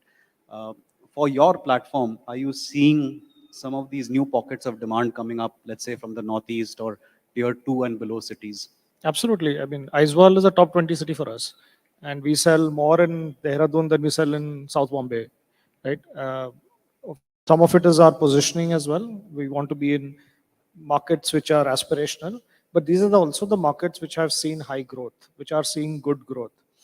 The reason why it's not penetrated as easily is fulfillment networks is part of that, but also fulfillment networks at a certain cost.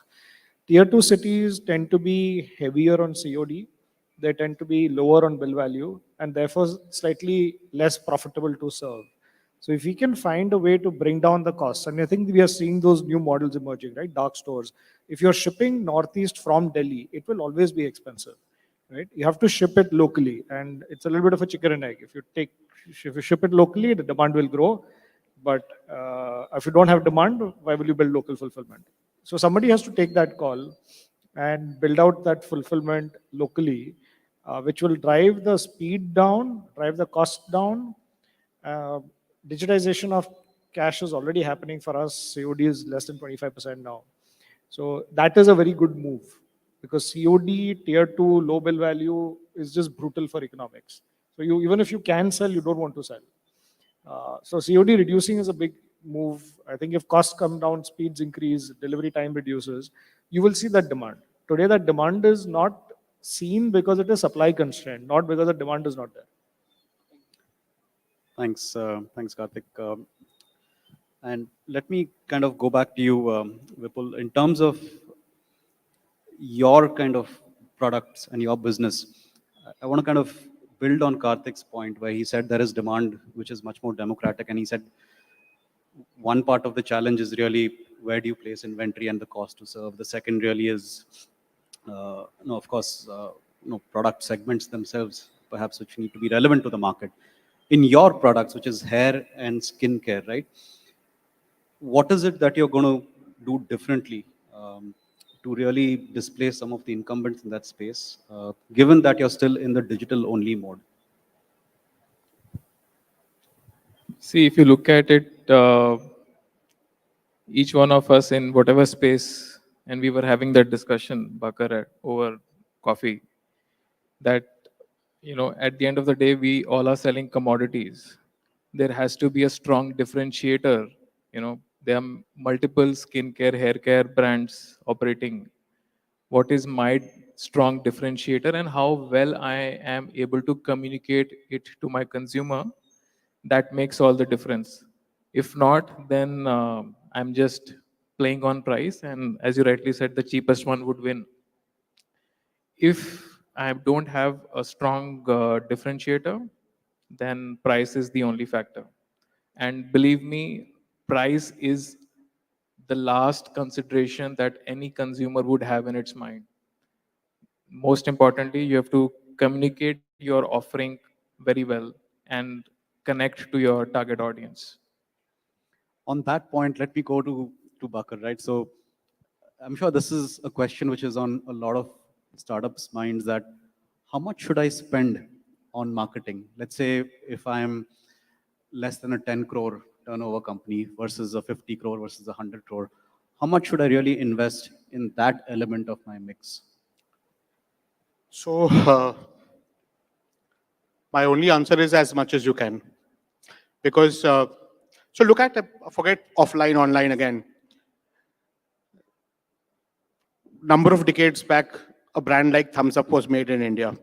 At that point, had they thought that I am only a 1 crore brand or a zero sale brand, why should I invest X amount of money in marketing? They would have not been a brand that they are today. A brand like Fog was launched and they spent hundreds of crores just on marketing when the sales was zero. And within the next 2 years, they had a humongous sales. I think and this is a myth that people have, that online is a very, very easy business. It's not. Ishan is sitting here. I've seen him toil day and night. And it's a business which needs you to invest and create a brand and it will then sell. You cannot sell before you are a brand. If you do, and if you try to do, it's a short journey. A lot of people ask me another question, and I'm taking the liberty of taking this discussion in a different direction. So should we scale up first, or should we look at profitability?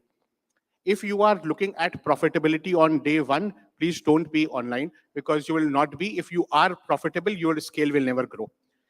Uh, to answer your question, build your brand first, whatever it takes. I don't know whether it's 10% or 20%. We have brands where marketing spends is less than 10% of their total sales, and we have brands which spend 150% of what their sales today are to be in the market, to compete in this larger ecosystem. The point is that you have to build your brand first. You can have a great story. You can have Alia Bhatt or Bhumi Pandekar or whosoever else be your brand ambassador. But till the consumers know that, till the consumers see you, you will not be able to sell. So I think the biggest cost today of brand building is being visible on the platforms on your own. And I say platform, whether it's Amazon, Flipkart, or others, or it is Google or Facebook, or all of these are different kinds of tech platforms that you can sell through in a certain way. I think it's marketing is a very key spend, and don't shy away in the initial few quarters or years to spend on marketing, because look at it as an investment into the brand that you will yield results from in the future. If from, I mean, traditionally, if you were to open, you will, for a single store you of a decent size, you will end up spending 30-40 lakh rupees.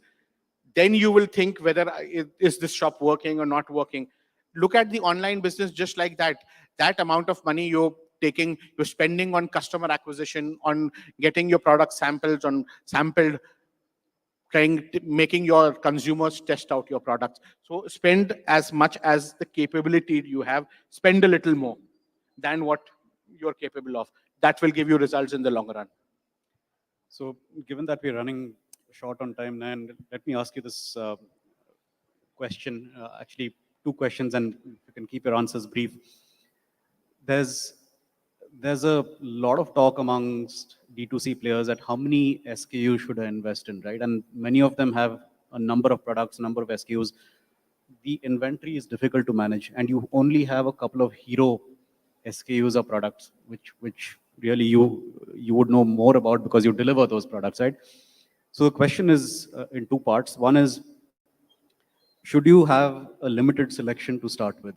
Don't try to do everything for everybody. And the second is the point that was being raised on speed of delivery, right? Do you see the evolution of inventory-based models away from the marketplace models which are prevalent? Got it.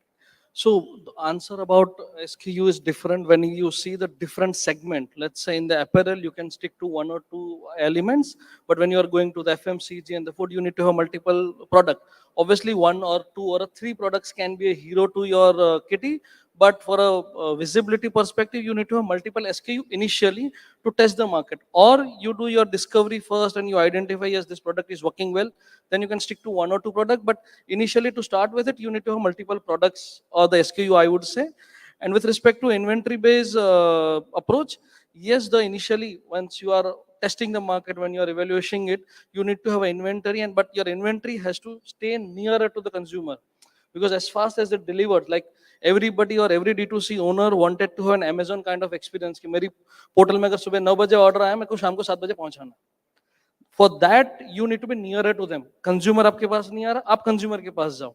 That is the insight I'll give it to them. If you see your market where you are running very close to your consumer, you need to have your surveys and details that, yes, let's say Mumbai is my market and I'm keeping my all inventory in Delhi. It is not making sense. It is logistically cost high as well as stat is breaching. So you need to see which market is running for you, and then you can keep it all your inventory based on that. There are multiple flexi warehousing solutions. We give it or any other players are giving it.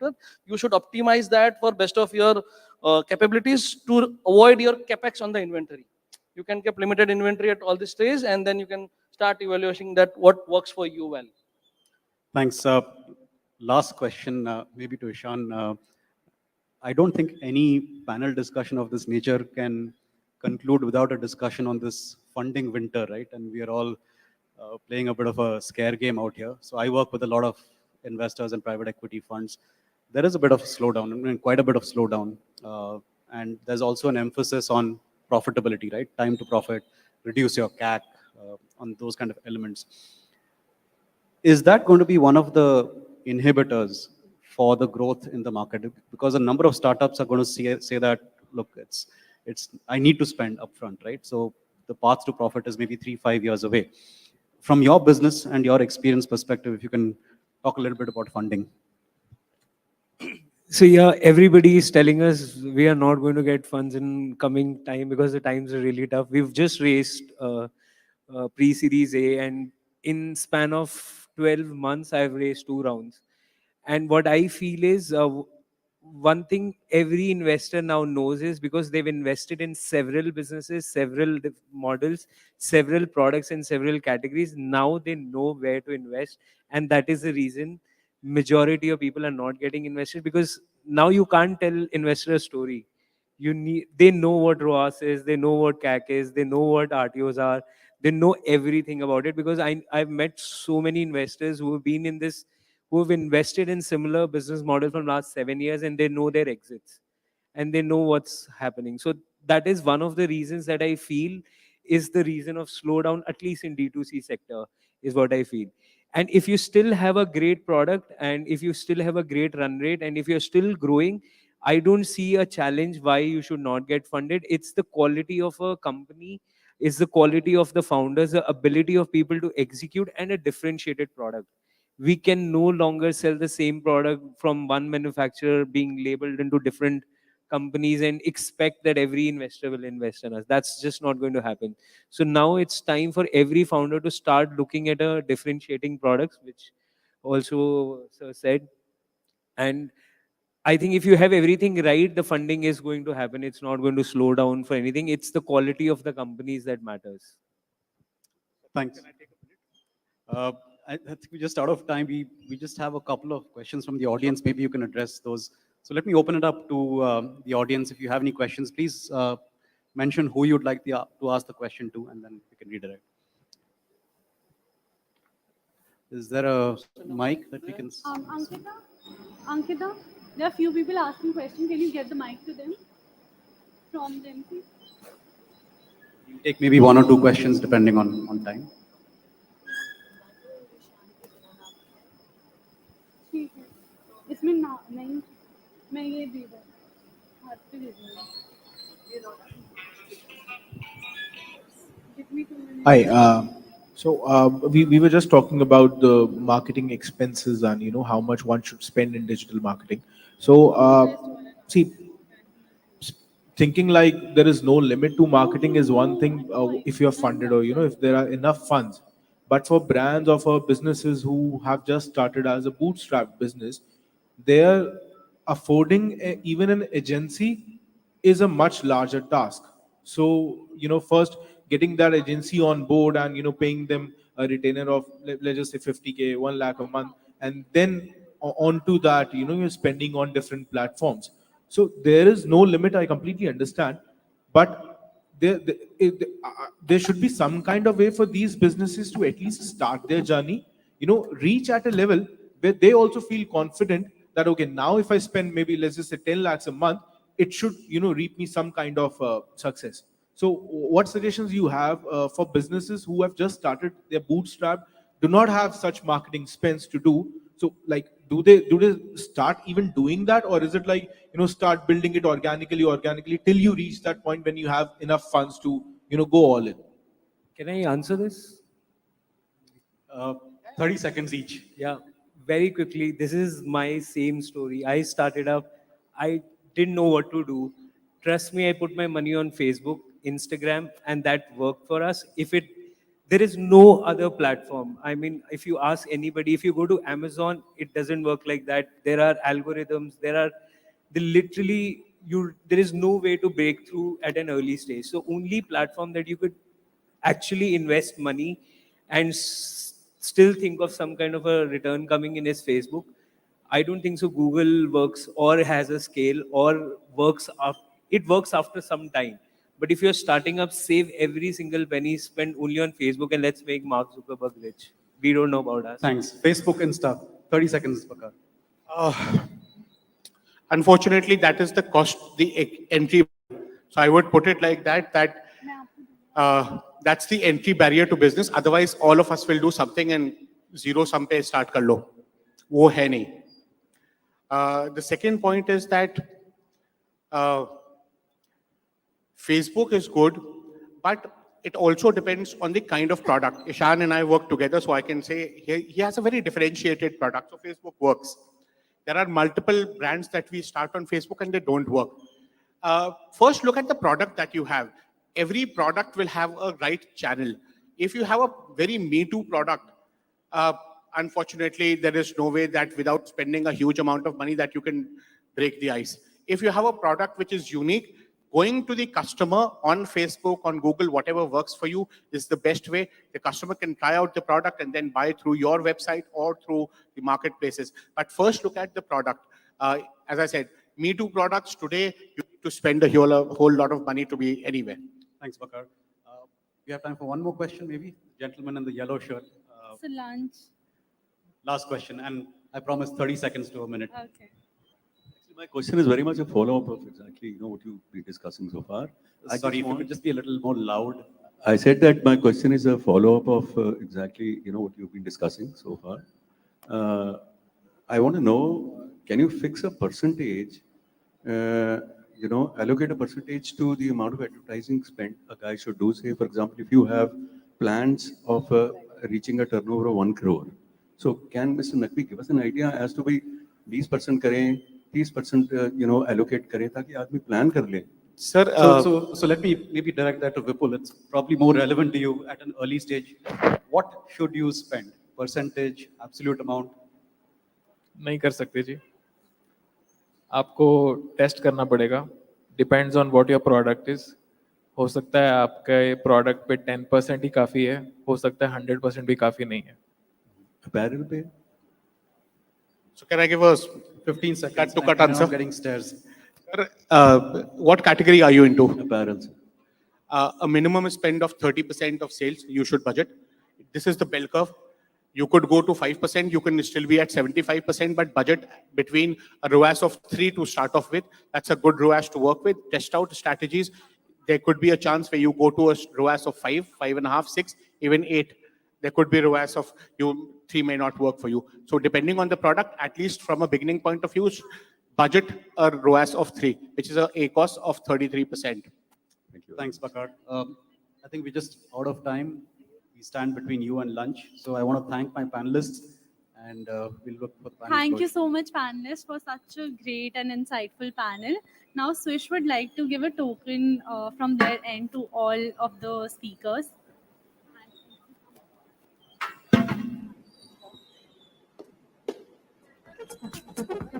I would like Ishan to give it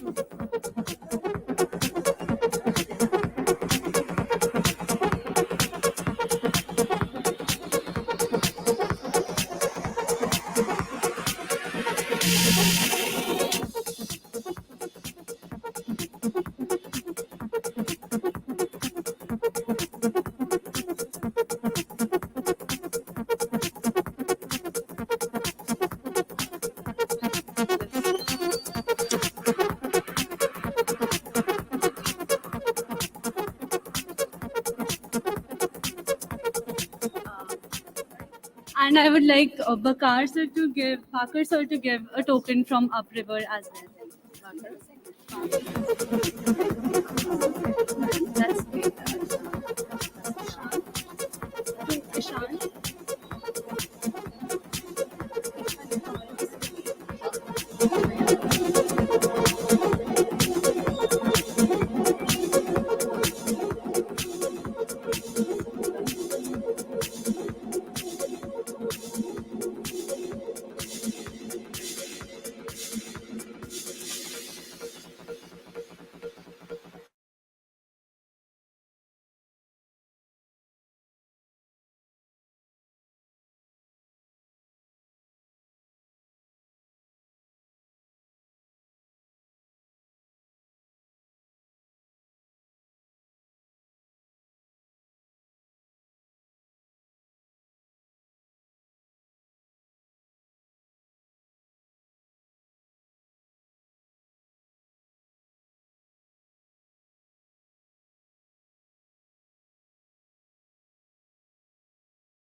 All right, ladies and gentlemen, I think we've been really waiting for this moment. Lunch is served now, and we will be back here at 2:45 sharp to resume the event.